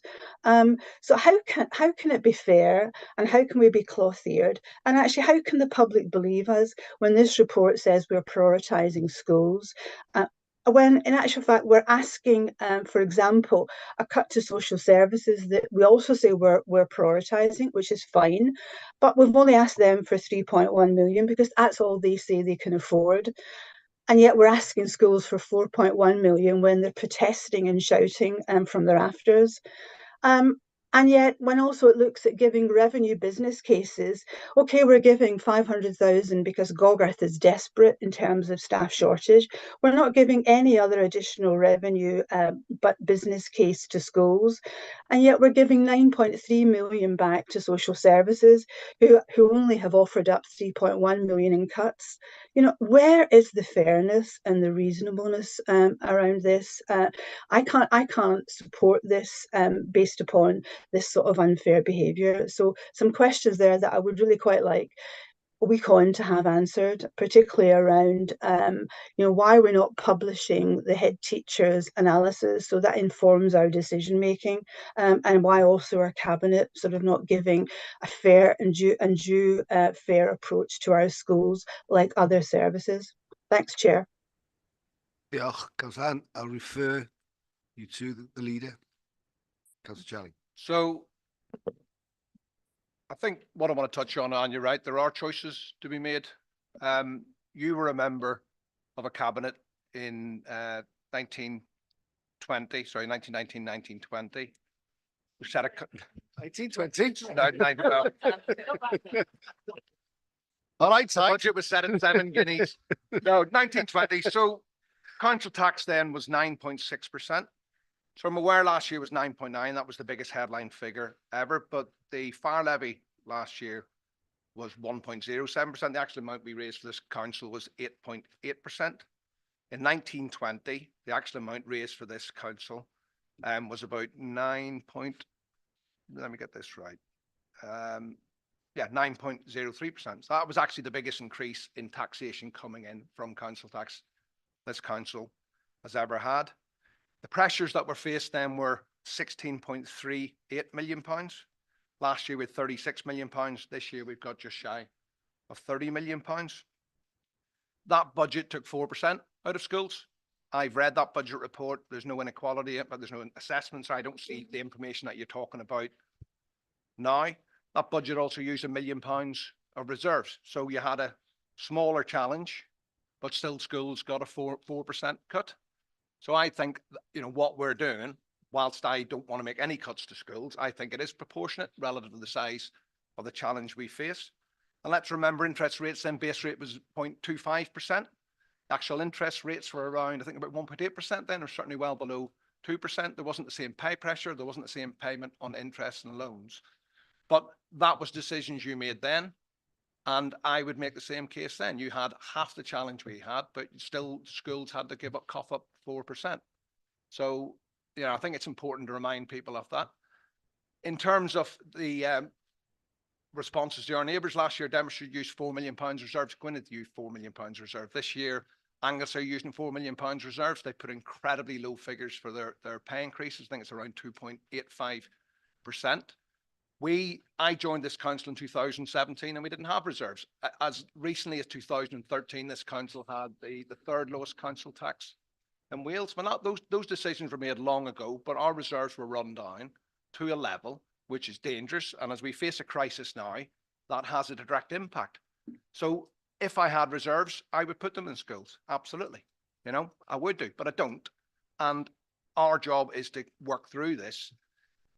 Schools, we were told by Welsh Government that it would be 3%, and it was, well, it wasn't, we didn't get 3%, but it was 3%. We told the schools the same, 72% of our funding, we're going to get 3%. So that message has been really clear all the way through. We were very clear about our ability to raise council tax, and we were very clear about the actual level of reserves we had. So it doesn't come as a surprise, but we get our figure week before Christmas, then we get told we're getting a little bit more. So I don't agree that there's not been the discussion. The fact that schools find that incredibly hard, I absolutely get that. And I think there's, in years gone by, there has been a bit of a white horse coming over the hill and giving us a bit more money, and we've not been as bad as we thought. But this is not the case this year. So, we are where they are. But I'll leave it there, Chair. Thank you. Diolch yn fawr. I'll leave you come back once, Councillor Ann, and then I need to move on. Diolch. Yeah, I mean, I will come back. And obviously, the past is the past, and I completely get there's a different challenge then, and there's a different challenge now. I suppose the bigger point I'm making is we are treating schools differently, which is inherently discriminatory and unfair. And therefore, on the back of that, to pluck figures out and to expect them to jump that high when we're not treating other services in a similar way is inherently and comparatively unfair. And I don't think Charlie, in any of his words in response, has actually replied to that. It's the same point I made in scrutiny a week ago. 6% was plucked out of the air by a cabinet member, and everybody unanimously agreed for it for schools. And that's without any consultation with the 59 schools. That's the inherent unfairness that leads to a really significant fact. And obviously I am seriously concerned that we are harming our schools and our school staff in what we're doing. But I also pay tribute to Charlie for, a lot of the stuff that he said and all of the work that he's doing, because these are impossible times to try and balance a budget. But there needs to be an underlying fair process that doesn't do significant harm to our learners. Thanks, Chair. Diolch yn fawr, Councillor Ann. I'll go to Councillor Julie, then I'll go to Gareth. Okay. Diolch, Cadeirydd. I think so many of your comments are incredibly unfair. I think it's easy to sit in opposition and try and point score for your own whether that's residents or whatever it is. Obviously, Anne, you see yourself as the voice of schools. To call us cloth-eared and to say we're hanging schools out to dry is completely incorrect and unfair. We engage with schools consistently. As Charlie mentioned before, we have over 47 councillors, members who are on governing bodies. The whole point of that is that gives us the opportunity to understand what's happening in our schools.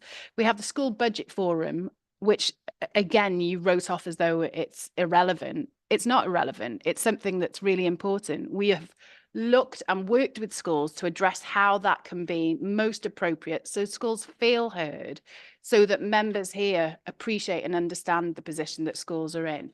We have increased how often that meets. It now meets very regularly. We have pre-meetings with the chair, who is the head teacher of one of our secondary schools. Its deputy is one of the head teachers of one of our primary schools. They see our agendas going forward as a local authority. We see theirs, and it gets fed back through scrutiny. We had 11 head teachers attend the budget working group for schools, who gave us plenty of opportunity to talk to them about everything and anything. Charlie and I, along with the strategic team, meet with head teachers, representatives monthly to discuss the situation in terms of where we are financially. Amanda gives an update there. Head teachers have a very open, honest conversation with us. I meet separately with head teachers anytime they request to discuss whether that's finances. I've gone along with David, the finance person responsible for schools, to numerous schools to sit down and go through the budget. David and his team work incredibly hard with the schools in order to look at where they're at financially way before we come to budget setting, and to suggest that we plucked a figure out of the air, you know, is again incredibly unfair. It was 10%. We told schools from the beginning that they had to work towards 10%. Thankfully, because of things that we have done as a local authority, we managed to reduce that down to 6% and reduce it again further to 5.5, which ultimately will probably end up being about 5.3%. That has taken a lot of hard work, and that has come as a result of listening to our schools. Am I happy? No, I'm not happy. I would like there to be additional funding that comes from UK government, Welsh government, to ensure that local authorities can afford to do what they want to do. None of us want to sit here and look at a reduction, but we've worked really hard to find the best option that we can.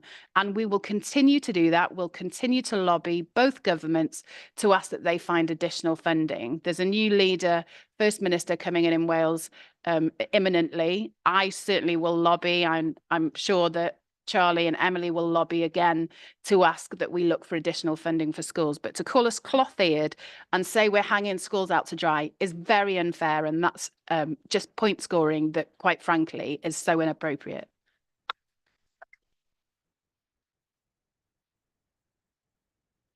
Yes, Julie. Right. Councillor Channel. Diolch, Councillor Evil. I've got a couple of questions and an observation. My questions are, when will you have the redundancy figures, please? I think to Julie. I've been asking around, I've taken a sample of different schools, and it looks like it's going to be over £1 million for the redundancy payments. And also the second question, what about loans to schools? Have we got any indication yet when those loans are going to come in, when we've got the figures and we know quite what's going to happen to the reserves? And on terms of reserves, I think, Councillor Charlie, you said that when you came in 2017, the reserves were at the lowest ever. So I would suggest you looked at the previous administration for that one. So those are the two questions, and the rest is an observation, just to say that we as the Conservative group are very glad that we did the call-in from your Cabinet decision of the 23rd of January. That resulted in you making quite a considerable U-turn on your proposed 6% cuts to education, 4 weekly nappy collections, a modelled 11% council tax rise, and your refusal to adequately fund safeguarding posts in social care. So we have got a slight U-turn from that. But residents cannot take another rise like this on top of 9.9 last year, the highest in Wales, as has been frequently pointed out. So that's my observation. But the two questions, please. One around, when are we going to have the redundancies, and what do you think of those projected figures? And secondly, what about the amount of the loans? Thank you. I'll bring Councillor Julie in, and then I'll ask Amanda just to... Yeah, and diolch.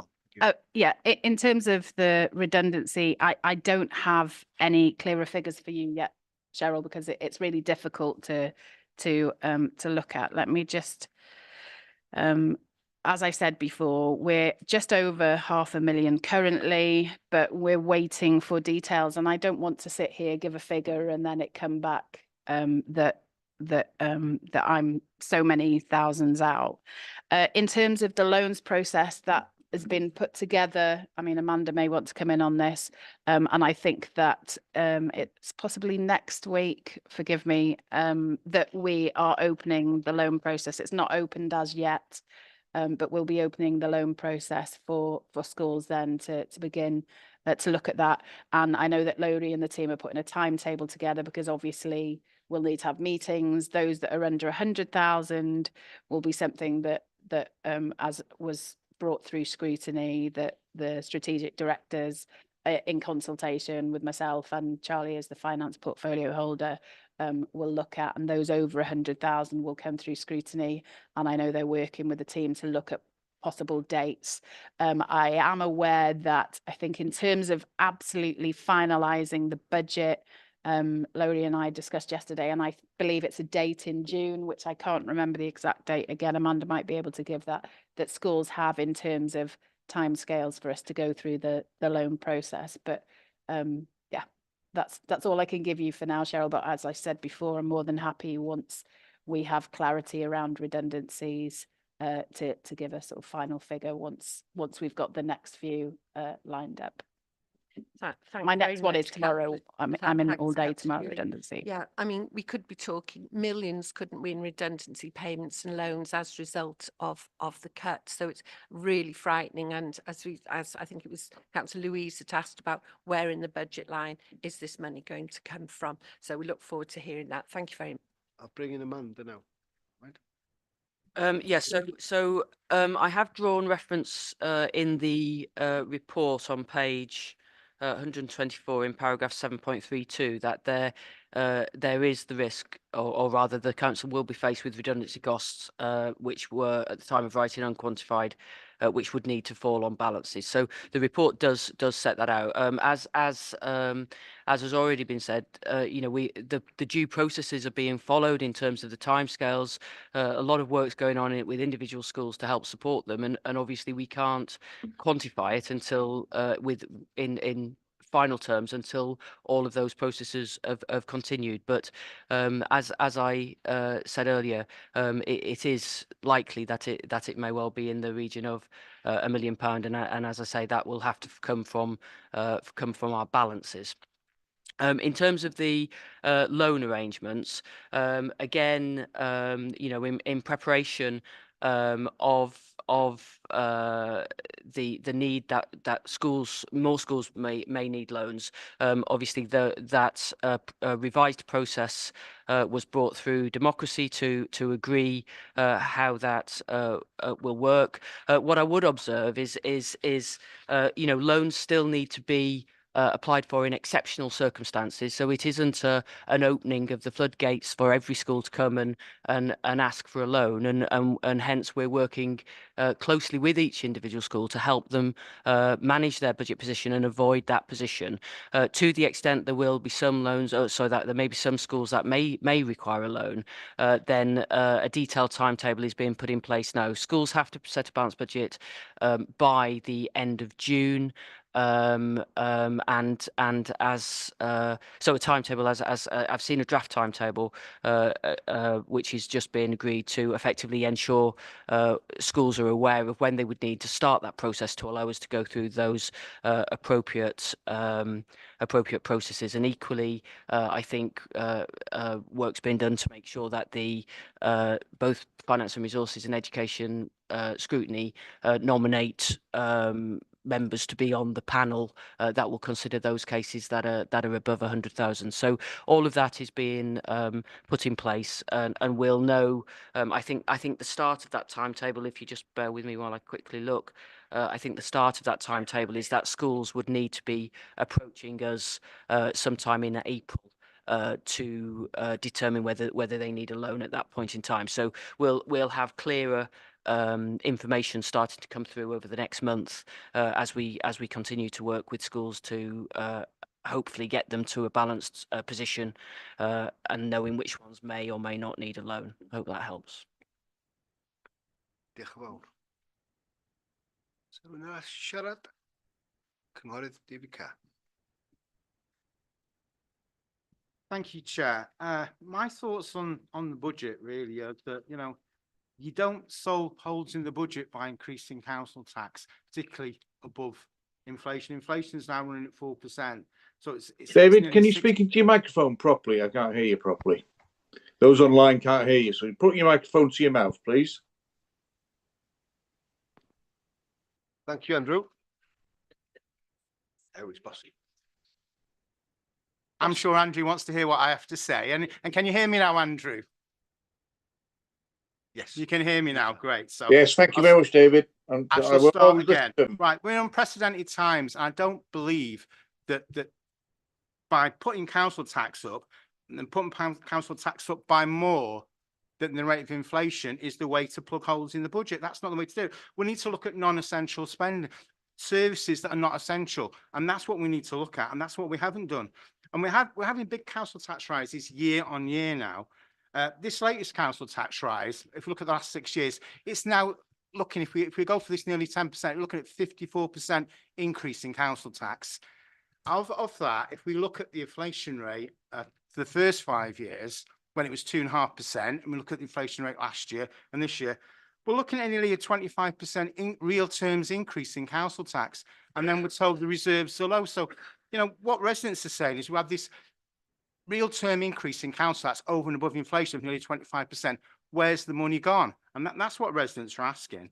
We need to have a freeze on non-essential spending, really. And really, we shouldn't be hiring in the way we are when we're in this financial situation. Every job that comes up should be a job that provides a frontline service or a backup to a frontline service.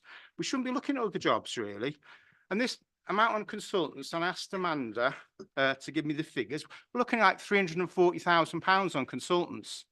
You know, really, we shouldn't be spending a penny on consultants when we're in the financial situation we're in. So, you know, that's another one. Then there's the pet projects like the rugby pitch, you know, and things like that. You know, residents are asking why we're spending that when we're cutting things like Careline, but for the most vulnerable, we're cutting things like that. And we're spending things that are not really essential to this council, not essential to residents. And we do need to use cash reserves. Again, I spoke to Amanda yesterday, cash reserves 25 million. I asked the question, how much is available to spend today if we need? And she said 9 million. So I think we could look to spend 3.5 million of that to get that council tax down below 5%. That's what we need to do. And how we build up reserves in the future is through efficiencies, not by increasing council tax. And also about sharing services, and that was mentioned in the previous conversation. I don't know why we want to move in on that. I mean, it would benefit Denbighshire, if it's Denbighshire or Gwynedd, and us to actually share those services, to cut the costs for their residents and our residents. And instead of just talking about, I think we need to move on that, and that would be good, wouldn't it? So I think we need to get a grip on the finances. Home to school transport. I mean, it's totally out of control, really. You know, we've actually got, at the moment, we've got a review. That review is not happening until February. But home to school transport is totally out of control. You know, and we really need to look at that. That non-statutory home to school transport, we can't afford to pay for it. So they're my thoughts on it, really. That what we need to do, we need to take some money out of the cash reserves, because that's what it's there for, to get that council tax below 5%, because that's what residents are actually looking at. That they're the kind of pay rises in the real world people are getting, 5%. They're not getting pay rises of nearly 10%. So they're my thoughts on it, that this budget isn't delivering for the residents. It's not delivering for the residents. The council tax is too high. And we're not really looking inward to ourselves to actually look to make meaningful cuts in services that are not essential. I haven't got time to go through them all, but we need to look at those jobs when we're hiring people, that every job is for a frontline service or is a backup for a frontline service. So Chair, I won't be. Point of order. Can I just finish what I'm saying? I won't be supporting the budget today. I'm finishing now, so you can have your time. I won't be supporting the budget today because I don't think it's fair on residents to increase council tax in the last 6 years by 54%. It's actually totally not right, and I can't support it. Thank you. Yeah, that's David. Would anyone like to retort? Chair, there's a point of order raised, yeah, Chair. Thank you, Chair. With respect, Councillor David gone on for, you allowed him to go on for 5 minutes. Well, he clearly knows if you disagree with the budget, he should have alternative budget. It's okay. We all feel the way he feels, and we all like to please our residents. But that was no need for it. an open forum, councillor, and it's right for him to air his views. So I have to give a Chair, fair play. reasonable time. Hearing view is one thing, and not getting an alternative budget and lecturing all of us is something different. Thank you. Councillor, gentlemen, gentlemen. Chair, if I may, that it wasn't a point of order, but the point's been made. So if it's a point of order, it's about whether there's been a clear breach of the rules that needs to be identified, or there's a breach of the law. Diolch yn fawr iawn. Councillor Charlie. Yeah, thank you, Chair. Yeah, you're absolutely right. Council tax has gone up year after year. The money that we've got from Welsh Government has gone down year after year. You have between 2010 and 2019, the funding that councils have dropped by 17%. The funding that went to the NHS went up by 16%. So there's a 33% differential in the level of funding we receive and the level that the NHS receives. I think council tax is very unusual, isn't it? It's the only tax that comes out of people's salary every month. It's very, very visible. I think there was a bit of an unwritten rule that we would provide services. The majority of that funding would come from central government for the vital services, the statutory services, and we would go to our residents to look to fund the nice to haves. What's clear, what's happening is less and less of that core budget is coming. So money is diverted from non-essential services, and these are things that residents really appreciate, to other services which we have to provide. So, you know, the numbers are the numbers. The balance we have to find is, what are the cuts you make? You did email me and you're saying it's the pathway to this budget is easy. We just need to cut non-statutory, non-essential services. I did email you back saying that would be brilliant. Can you please let me know what that is? Because I found it really difficult to balance this budget. You didn't reply to that. And you identify things that the rugby pitch was done to death. It came through scrutiny. It was called in, came back to scrutiny, is improved by scrutiny because it saves 40 grand a year. We've got a Six Nations rugby tournament there for a weekend. So, you know, there's things that have happened, things which will actually save us money, that you keep bringing up, even though it's gone through a democratic process, and it's not helpful. And if you can find £30 million of savings from non-statutory services, then I genuinely wish you'd share it with me, because I don't get a lot of sleep at nights worrying about this. In terms of the employment, I think, Reen, you know, it'd be useful to bring you in to talk about what we actually do in terms of posts. So if you would, Reen.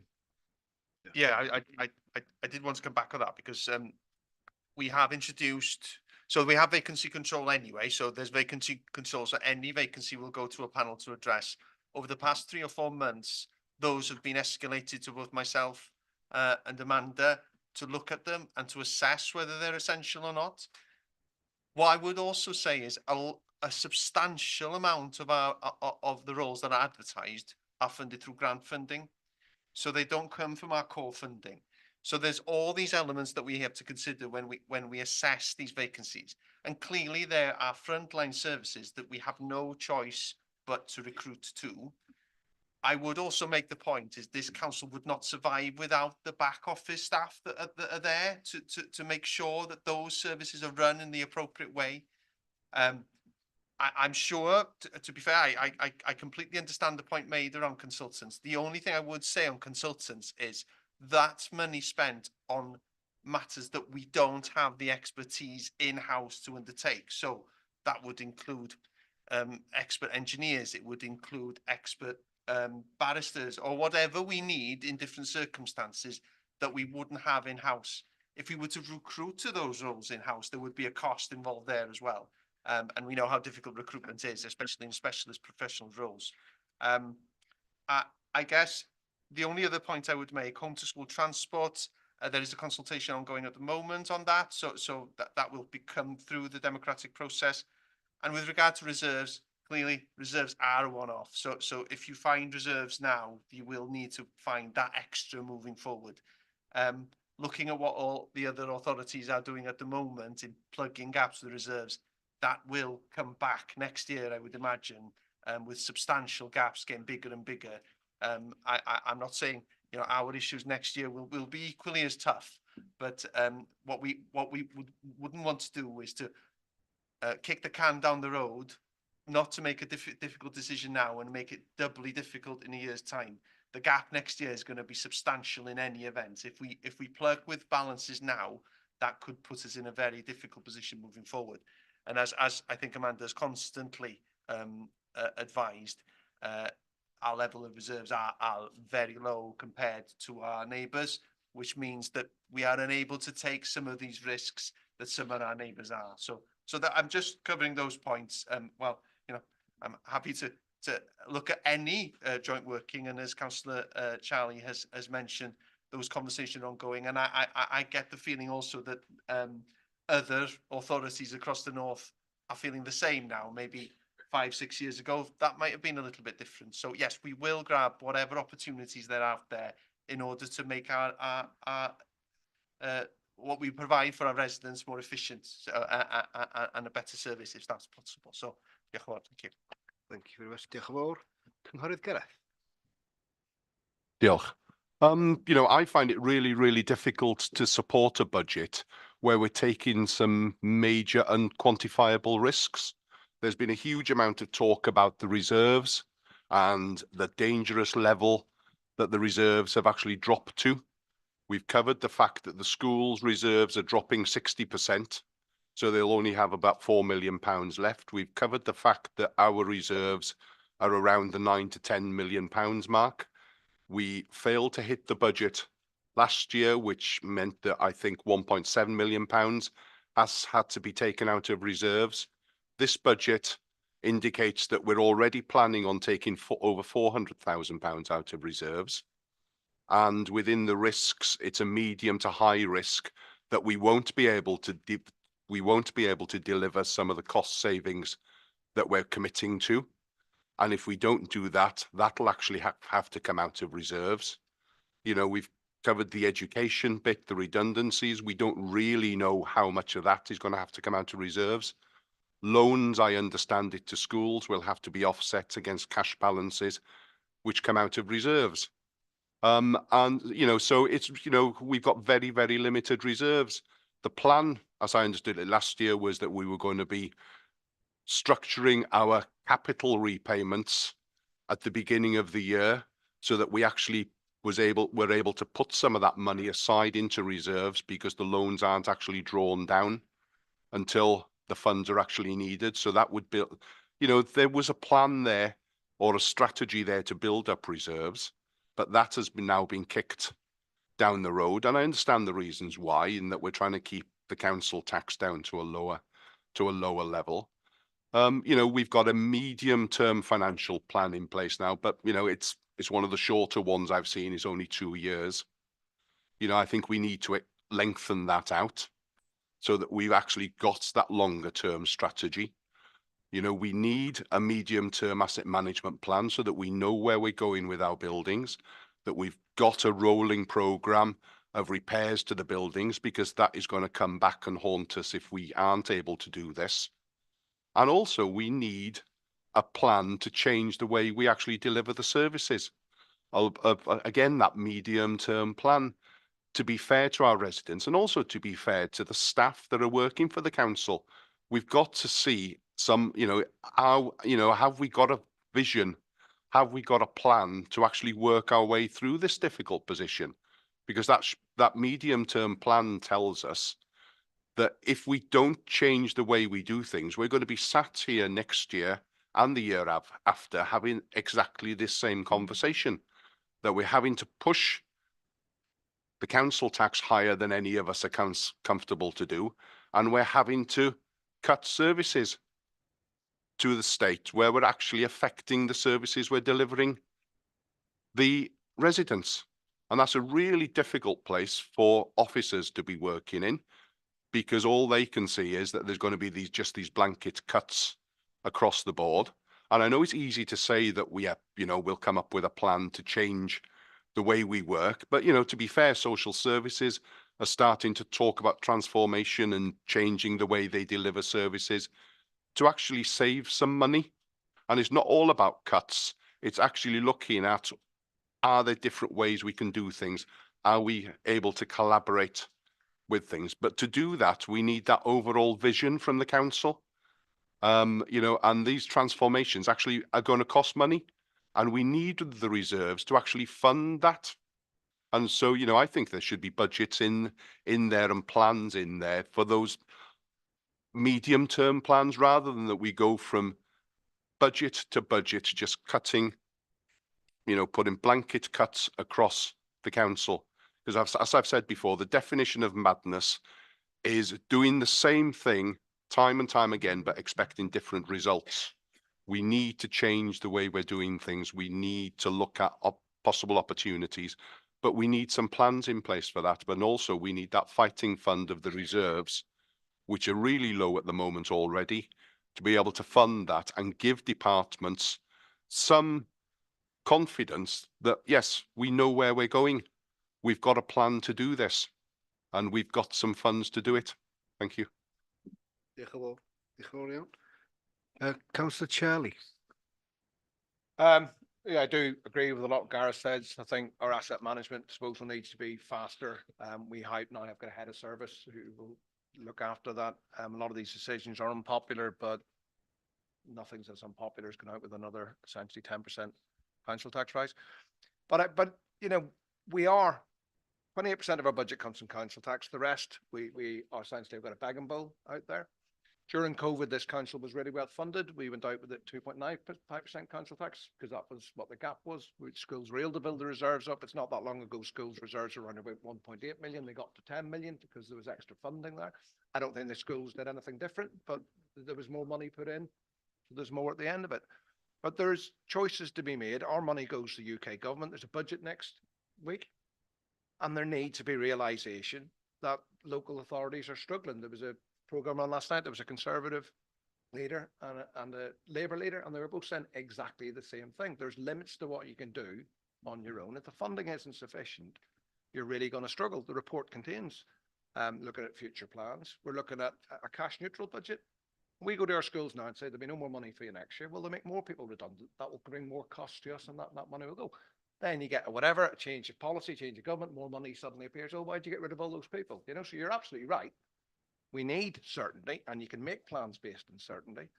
But if you're getting your budget first week in December and then maybe a bit more thrown at you, that becomes incredibly difficult. I absolutely recognise your concerns about reserves, but where we are now, we could get another 700 grand by putting another 1% of council tax. We could do another 3%, would be 2 million. We could do that. And I think from a financial point of view, you know, fiscally it would be a sound thing to do, but residents can't afford it. So there is a balance here. And people will say all the time, oh, you wouldn't last in the private sector. But private sector's a piece of cake. You know, you do your job, you charge fees or whatever, you can manage that. But we are not in control of our destiny for many things. That said, I absolutely do recognise that we need to do better with the element that we have got control of. And I am absolutely committed to do that. But we are bound by legislation as well. You know, the CJC could do X, Y, and Z. Well, no, you can't. You have to do it this way. You have to do it that way. You have to get democratic support. It is a difficult balance. But where we are now, yeah, reserves, cut more services, increase more council tax, then we can boost our reserves. Otherwise, what other options are there? So thank you. You know, and I say I agree with a lot what you're saying. Yeah. Councillor Tom, then Councillor Gromley. Thank you, Chair. Yeah. I think I must be stuck in some type of recurring nightmare, because we were here in this place last year talking then about huge black holes, unthinkable cuts, and massive tax rises. So I have to think back, what's brought us back here nearly 12 months later? Well, we have spent £600,000 on a 4G pitch, and Charlie, I hear what you're saying. The figures that were put in front of us showed that it'll save us money over 15 years. I disagree with those figures, but let's just assume they're right. We don't need the £600,000 back in 15 years. We need it now because we took a loan. Yeah, but you're going to recoup the cover of that loan over 15 years. You've borrowed that money now. You're paying interest on it. We're not going to clear that debt until But the 50 money we years save time. every year on the maintenance of that facility pays for the loan, and it creates a surplus income. So it saves money on a yearly basis. Yeah. Excuse me, do you mind? Thank you. So we've also spent nearly £500,000 of SPF funding money that should be used to create opportunities for residents. Instead, more than £500,000 of it has come into our not reserves, but we've spent it, like Louis said, and to some residents it feels like we're marking our own test scores there. We've also had all of the issues with the paddling pools, where members were getting their updates from the press and the newspapers. We've had a housing crisis which has gone from bad to, in my view, worse. I accept that we now have a head of housing, and I have to thank the administration for that. I think it's a long overdue post, but it has got worse since we were here last year, and I can't see a plan forward right now. We've seen the collapse of home builders, and those sites were sat empty for months on end, and it was this council and residents that were left waiting for these homes that we were so desperately needing. In response to that, we then had the report come forward, which this authority supported, which will, in my view, make it harder to build homes here. It was a net zero plan, which in my view will make it more expensive and harder to build homes here, making it harder for us to get the homes built for those hundreds of people and families that are sat on our housing register list. We've also been bounced by the Welsh Assembly, Welsh Labour, into spending millions of pounds on electric trucks when we have pressures in education and social services. I, for one, would have preferred to spend that money there than on electric vehicles, but we were bounced by that because of the grants that Welsh Labour handed out. And I think it really is shocking that we have Welsh Labour members in the administration, and even they aren't even able to get Cardiff Bay to listen, to give us the money we need to get the funds we need to No, Councillor Chris, it doesn't. But the Welsh, Okay, children. that is simply not true. The Welsh government gets its budget and can spend. Stow, please, thank you. Sorry, Tom. Thank you, Chair. The Welsh Government gets its money from Westminster, but it can spend it how it likes. It has chosen to spend money on more members of the Senedd down in Cardiff Bay. It has chosen to spend money on a speed limit at costs of hundreds of millions of pounds. That money could have come here. It could have come to local government. They have made a political choice. Is it going to be a question, or is it just going to be a rambling statement for half an hour? Excuse me, Tom. Tom. Would you like to finish your point, please? Yes, I will come to a close. Thank you. I don't feel like I can support this because there are so many grey zones still hanging over the budget here, many of which we've spoke about here in the chamber. I am hopeful from the debate that we've had that there are plans forward, that we won't be back in this reoccurring nightmare next year, or we'll be in a better place. But currently, with what is in front of me right now, I don't feel like I can support this budget. Thank you. Thank you, Councillor Tom. Councillor Gronwy. Thank you, Chairman.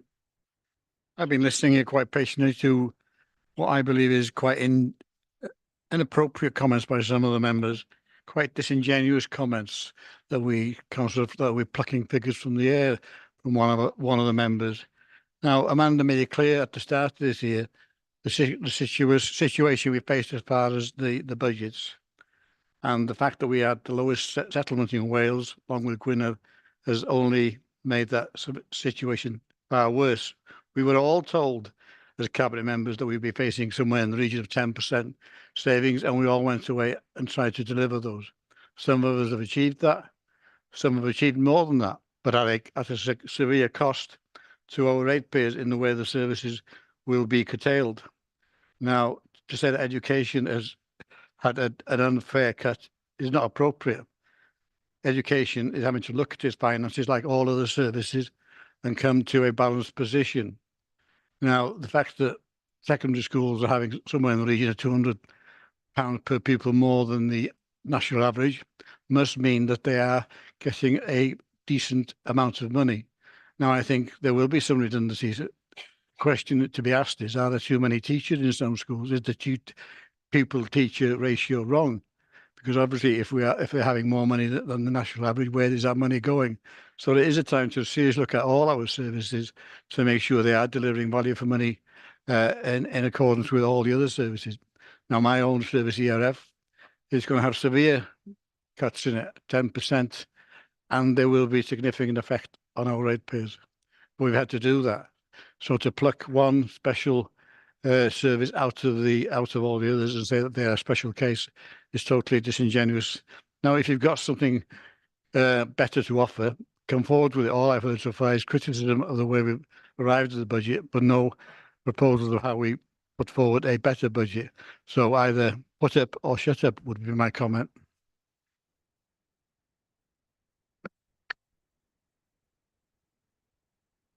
Diolch. Gai ofyn i cynghorydd Emily, os gwelwch dda. Thanks, Chair. Before I begin, just on the budget, I just wanted to touch a little bit on all our councillors here today. This is, it's this really difficult situation that we find ourselves in, and I think we all need to commit to zero tolerance to any form of abuse and intimidation, because particularly after the last budget setting, I was aware that there were some councillors that were too intimidated to go to the shops. We talk a lot about abuse and intimidation of MPs and MSs. I don't think we talk about it in councillors, and any councillor that's having that level of intimidation, it's really not good on democracy. And I think that goes across, regardless of politics. Put that aside a second. I think we all, as humans, need to be really aware of our comments and make sure that we're not encouraging that when it's going on for the sake of democracy. So I'll go on to our actual budget now. Obviously, it's been a really, really difficult budget, and we've had a very disappointing settlement from Welsh Government. That's certainly not from lack of effort with lobbying it.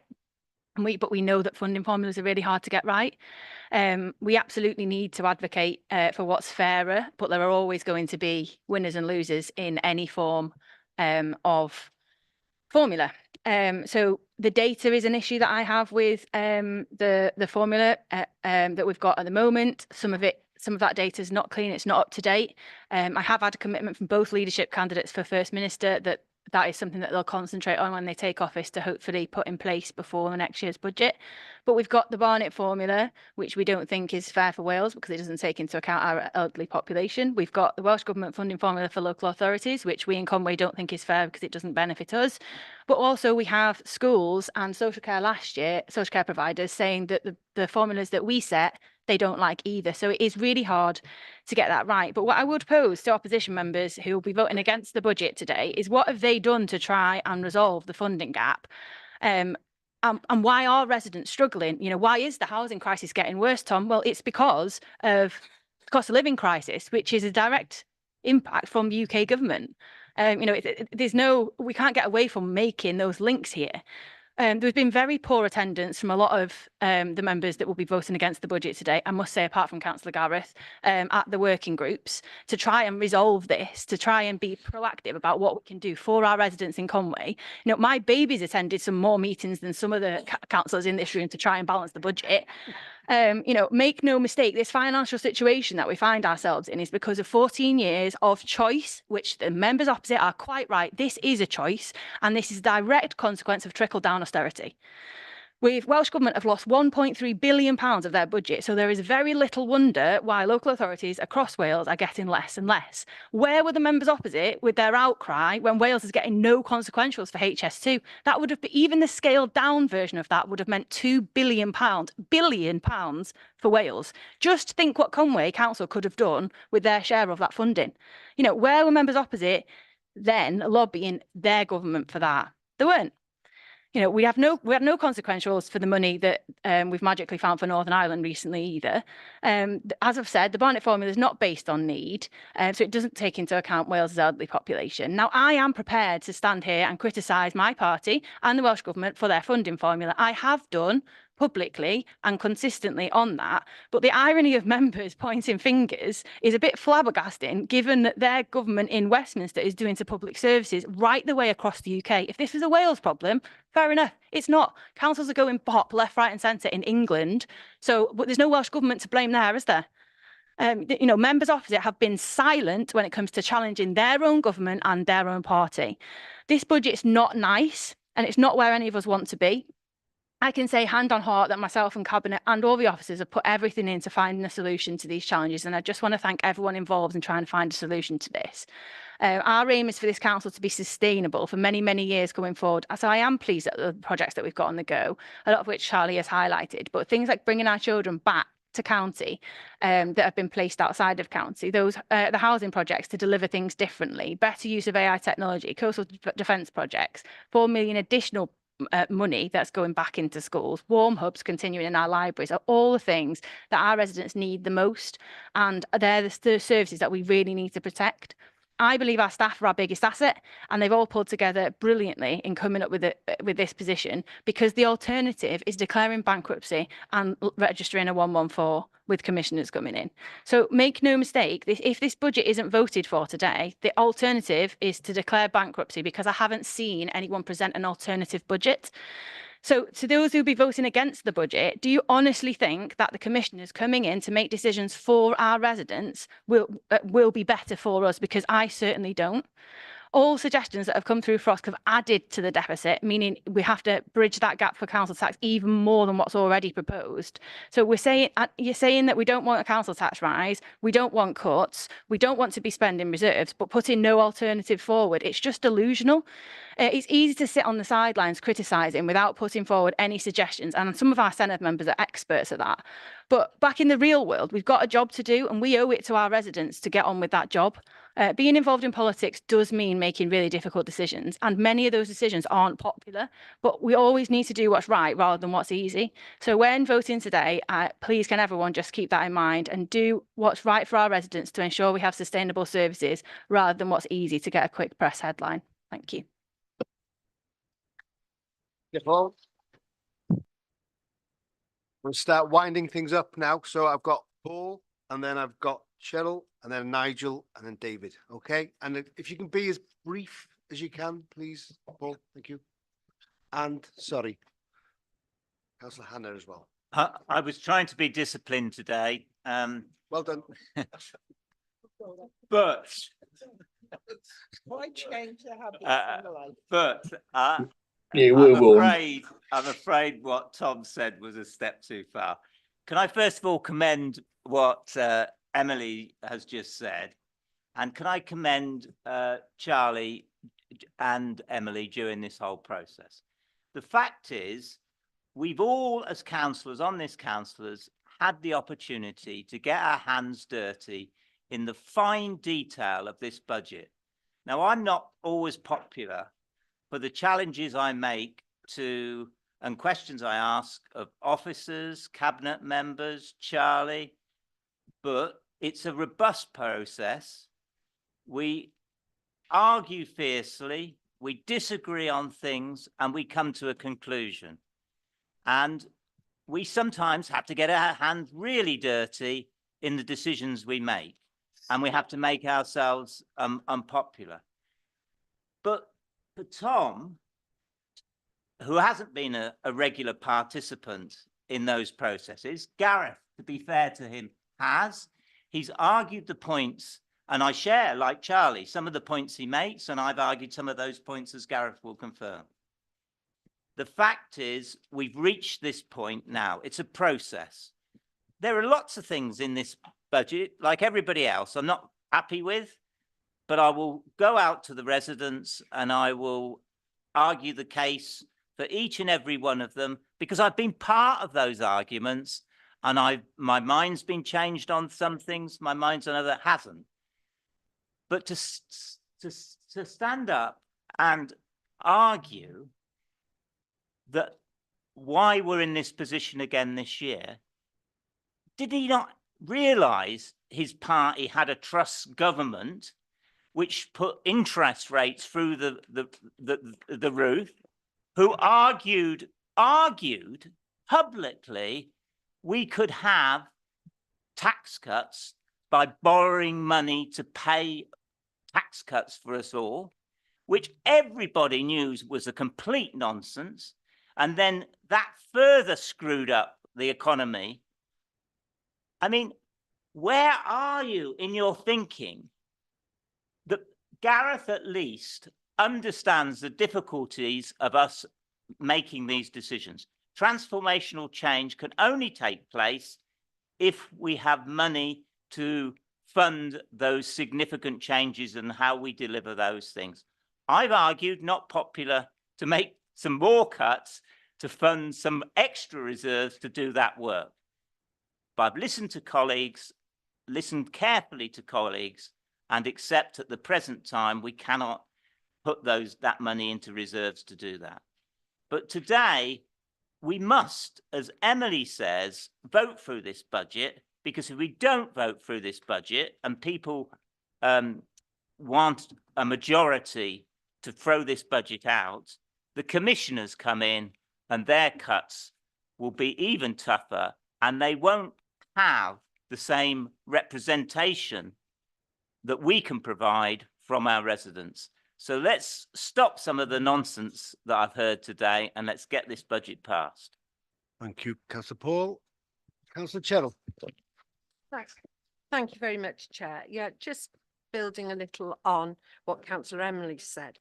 Can I ask that we are all respectful to each other? Just because some members didn't like what Councillor David had to say, what Councillor Tom had to say, there was absolutely no need whatsoever to start heckling, shouting, jeering. How can you talk about being kind to each other, being respectful when you behaved like that? This is a proper debate. We are here to stick up for our residents, and that's what we're going to do. And if you don't like it, that's absolutely fine. But please be respectful. Don't do that.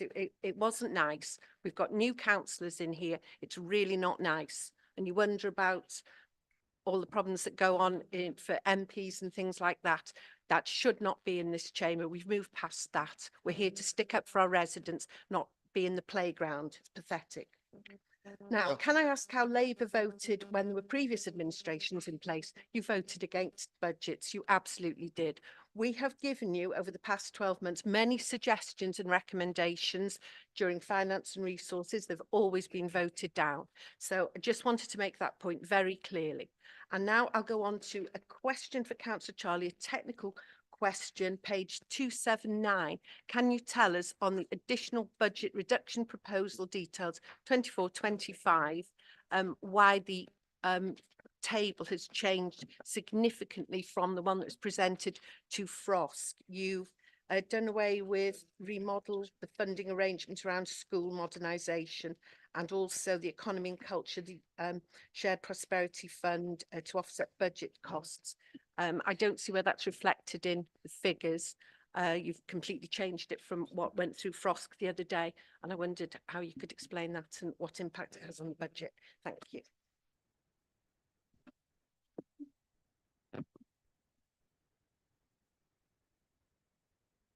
Sorry, Sharon, page 27. 27.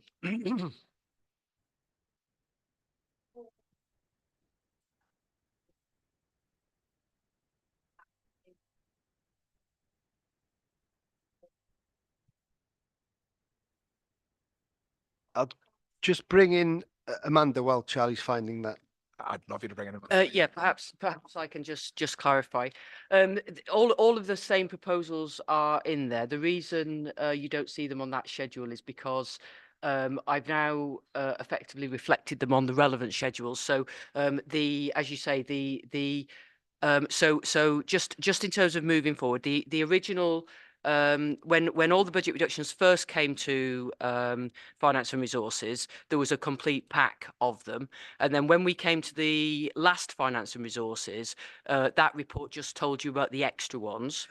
So this report now has all of them back in again. So in terms of those, there were, as you say, there were 6, weren't there? So there were these 4 that are effectively corporate savings. There was another one which was 155 additional, if my memory serves me right, to do with schools.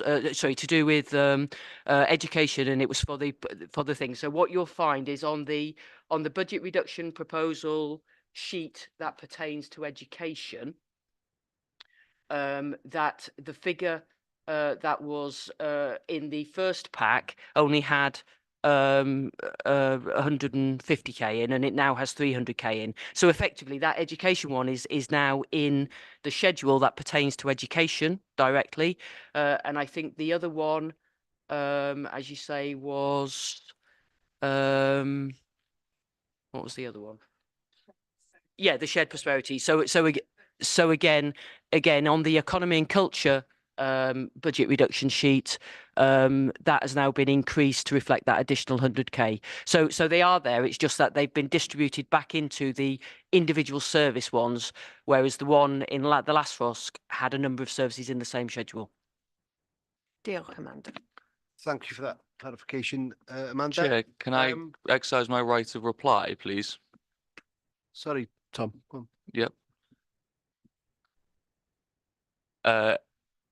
I was sort of knocked a little off course, so perhaps my message was lost during my speech earlier.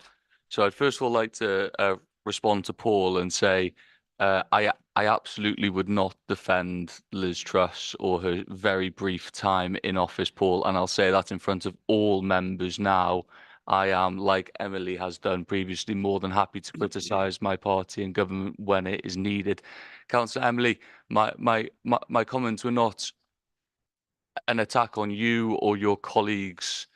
It was more trying to show how amazing it is and how out of touch Cardiff Bay appears to me, that even councillors from their own party, when you're going there speaking to these people to say we need more funding, that the message isn't getting through. So I just want to put that straight. I'm not here attacking any other councillor. I'm making the observation that even those with those direct links to the ministers in Cardiff Bay, those ministers still aren't listening. So I felt like the debate all got a bit heated there. Yeah. With Thank a couple you, of Tom, members for jumping up and down, and I wanted to clarify. Yeah, thank you for that. Thank you. Response. Thank you very much. Councillor Nigel. Diolch, Cadeirydd. Well, I've heard a number of disingenuous comments today. I think our public are not that ill-informed, having seen recently on all the news channels the difficulty that all local authorities are facing throughout the United Kingdom, and we're no different. I've heard comments from group leaders claiming U-turns have been done by this authority or by the leadership. And I think that's comical, to be honest, because everything was on the table. Nothing was off the table. I've heard comments today about the education department, and yet we had a fantastic Estin report, which highlighted that we fund our education departments well above the Welsh national average, and it's so much that I think it's about £3.5 million above the national average in total per pupil. So this has been a very, very long process to get to where we are today. And I want to thank those elected members that have taken the time to come along and represent their electorate and have their say and get us to the position we are in today. But sadly, there is a small number of elected councillors here that are chosen not to represent their elected members and to their elected electorate, and to have their say and to look out for their electorate. And that's really disappointing when they're just grandstanding here today, having not been involved. And I hope that the public will bear that in mind going forward and choose very carefully who they elect. I want to thank the finance team and our senior officers because they've made this process understandable for all elected members and allowed us to make those very, very difficult decisions. And we know that going forward, things are going to be equally difficult. And I just want to reassure our staff that, and our public, that we will do everything we can to keep our council tax as low as possible, whilst maintaining the services that we need as an authority to provide. Thank you, Chair. Diolch yn fawr.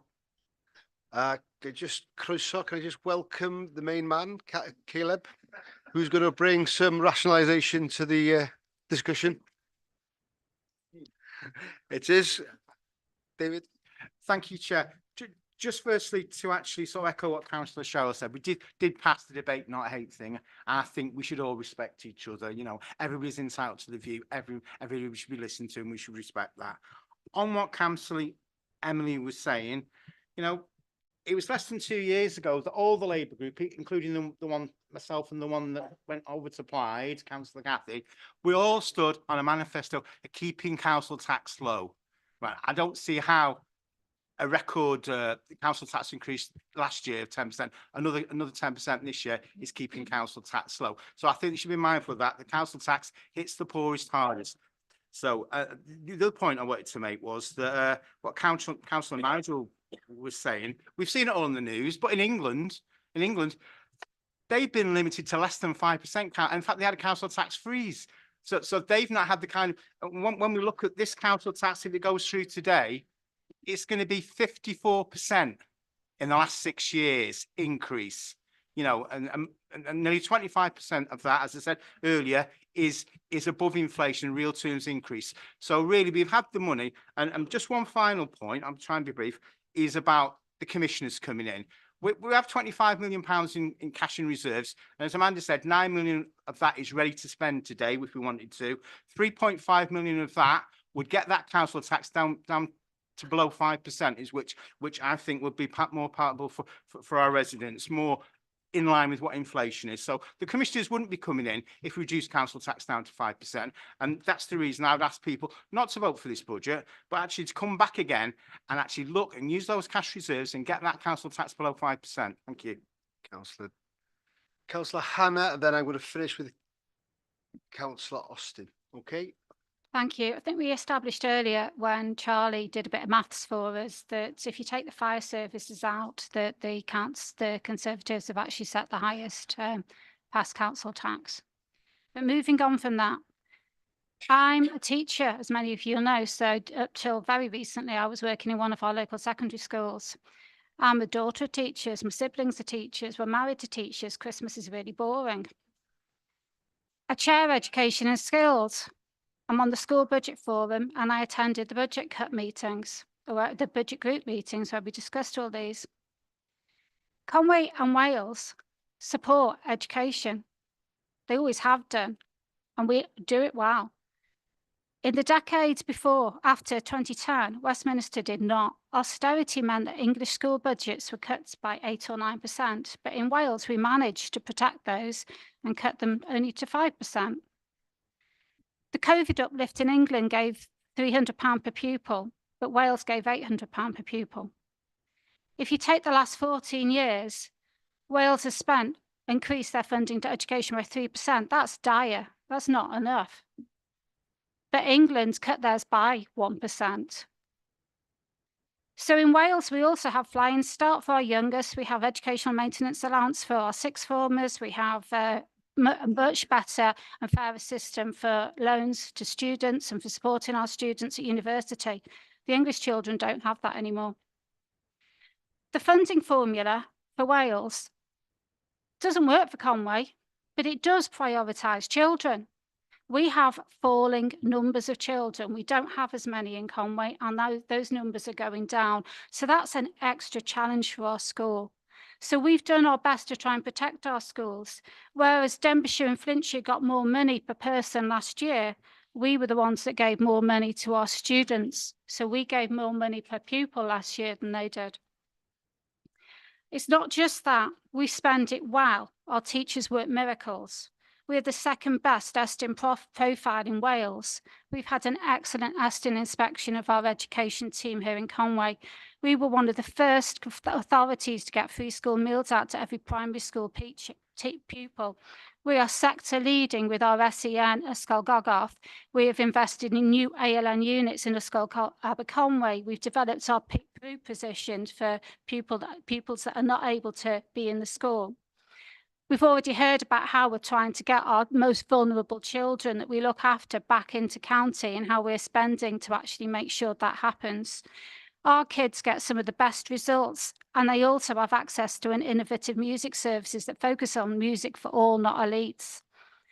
We have a skills services that works with any of our kids that are at risk of not being qualified or not going into education. We have a youth service with a gold award for excellence. We are doing a really good job by our kids. Now, I am always going to fight for more. And I recognise there's a real difficulty in a school with a falling roll, because a class of 30 is going to get more money than a class of 25, but they're still going to cost the same in terms of staffing. So Conway has actually, and I want to reassure the parents out there, because the news headlines are going to be that we've cut money to schools. What in actual fact we've done is we've actually increased the money to schools by 4.91%. That's more than the rate of inflation. In England, the schools that are directly funded by the government there's been a news report in the last week saying that they have equivalent of a 0.5% increase. I'm glad my kids are educated here. So I'm angry. I'm really angry about what's happening with schools. And I really understand the head teachers writing to the parents. And I understand the many emails I've had from parents. But your anger should not be focused on Conway. Your anger needs to be focused on London, on Westminster, because that's where there is not that care for children. It does not exist there. They're not supporting their own children. And we are trying to support ours with the consequentials of what is spent there. So it's just not sufficient. I'll leave that there. Thank you. Diolch, Councillor Hannah. A wedyn, os dyn ni orffen, a wedyn, Councillor Charlie, if you'd like to, the right to reply at the end. If you need to. Diolch, Mr Cadeirydd, ond dwi wedi penderfynu mae'r allu a dawo sy'n ora. A gofn i mi cael e-bost cas hyn yma gen rhywun. Diolch yn fawr. Diolch yn fawr. Well, we've come to the stage where we have to make the decision. We have a proposal in front of us, and we have a seconder to that proposal. So I'd like to make this as simple as we can. Would you like? Yeah, no problem. Yeah. Like it in Welsh or English? So the recommendation in front of you to 2.1 to approve the resolutions contained within Appendix A, having approved the budget set out in Appendix 9, supported by the background report in Appendix 1. 2.2 to approve that any grant transfers into the final settlement are distributed to the relevant service. And 2.3 to approve a contribution to or from general balances should any movement in the final settlement provide more or less resources than the provisional settlement.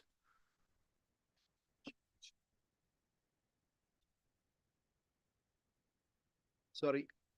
Councillor Cheryl, would you like a recorded vote by any chance? I have a You're a mind. mind There you reader go, I know. today, Chair. You're fantastic. Yes, please. Okay, so to do that, I need your approval. So I've got a propose on that. Can I have a seconder? Councillor Gareth, and could we show of hands for a recorded vote, please? Yeah, that's enough. That's over. Diolch, members. That's over 3/4. Oh, there you go. Over the figure. Fantastic. So, all those in favour of the proposal? Sorry? Oh, sorry. We're going to do it by paper. Yeah. Then all then. Champion. Okay, so for, against or abstain, I'll call out your names individually. Councillor Penny Andow. Councillor Cathy Augustine. Councillor Carol Beard. Councillor Anthony Batola. Councillor Frank Bradfield. For. Councillor Chris Brockley. For. Councillor Cheryl Carlisle. Against. Councillor David Carr. Against. Councillor Chris Cater. For. Councillor Samantha Cotton. Councillor Simon Croft. For. Rod y mic lawr bach, Sally. Diolch. Councillor Sharon Dolman. Councillor Gronwy Edwards. Councillor Gwenol Ellis. Councillor Louise Emery. Yn erbyn. Councillor Julie Fallon. Councillor Hannah Fleet. For. Councillor Sian Grady. For. Councillor Mandy Hawkins. For. Councillor Chris Hughes. Councillor Alan Hunter. For. Councillor Dave Jones. For. Councillor Gail Jones. For. Councillor Gareth Jones. Yn erbyn. Councillor Abdul Khan. Blaid. Councillor Tristan Lewis. O blaid. Councillor Ibod Lloyd. O blaid. Councillor Paul Lucock. For. Councillor Anne McCaffrey. Against. Councillor Charlie McCoubry. O blaid. Councillor Bernice McLaughlin. Against. Councillor Thomas Montgomery. Against. Councillor Joe Nuttall. Against. Councillor Emily Owen. Councillor Nia Owen. Councillor Stephen Price. Councillor Mike Priestley. For. Councillor Kay Redhead. Abide. Councillor Austin Roberts. O blaid. Councillor Dilwyn Roberts. O blaid. Councillor John Roberts. O blaid. Councillor Elizabeth Roberts. Obliged. Councillor Harry Saville. Against. Councillor Susan Shotter. Obliged. Councillor Michael Smith. For. Councillor Nigel Smith. Obliged. Councillor Jeff Stewart. Councillor Trevor Stott.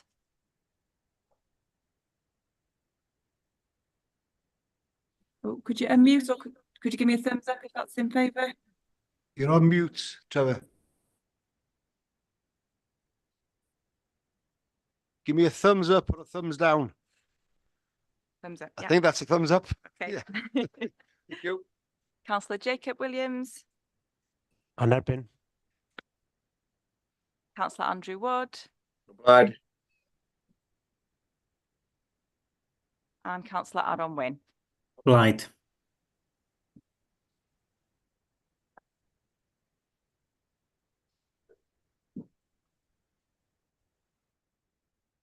New verification. 39-12. Yeah, I've done it. Back. Okay. The result of the vote, 39 for and 12 against. So the motion is carried. Diolch yn fawr i chi am y cyrraedd y pwynt yma. Thank you for reaching this point. It's been a long and windy road. We know this. Good job he's here though, isn't it, eh? Don't know what. I've also been asked to, just a point of clarification, the previous vote in item 11, there was 9 against because there was 1 online. There was 8 in the chamber and 1 online. So it was 42 in favour and 9 against. Okay. Diolch yn fawr. Moving on, I'll kick out the ruffians now. And we'll move on to item 8 in your pack.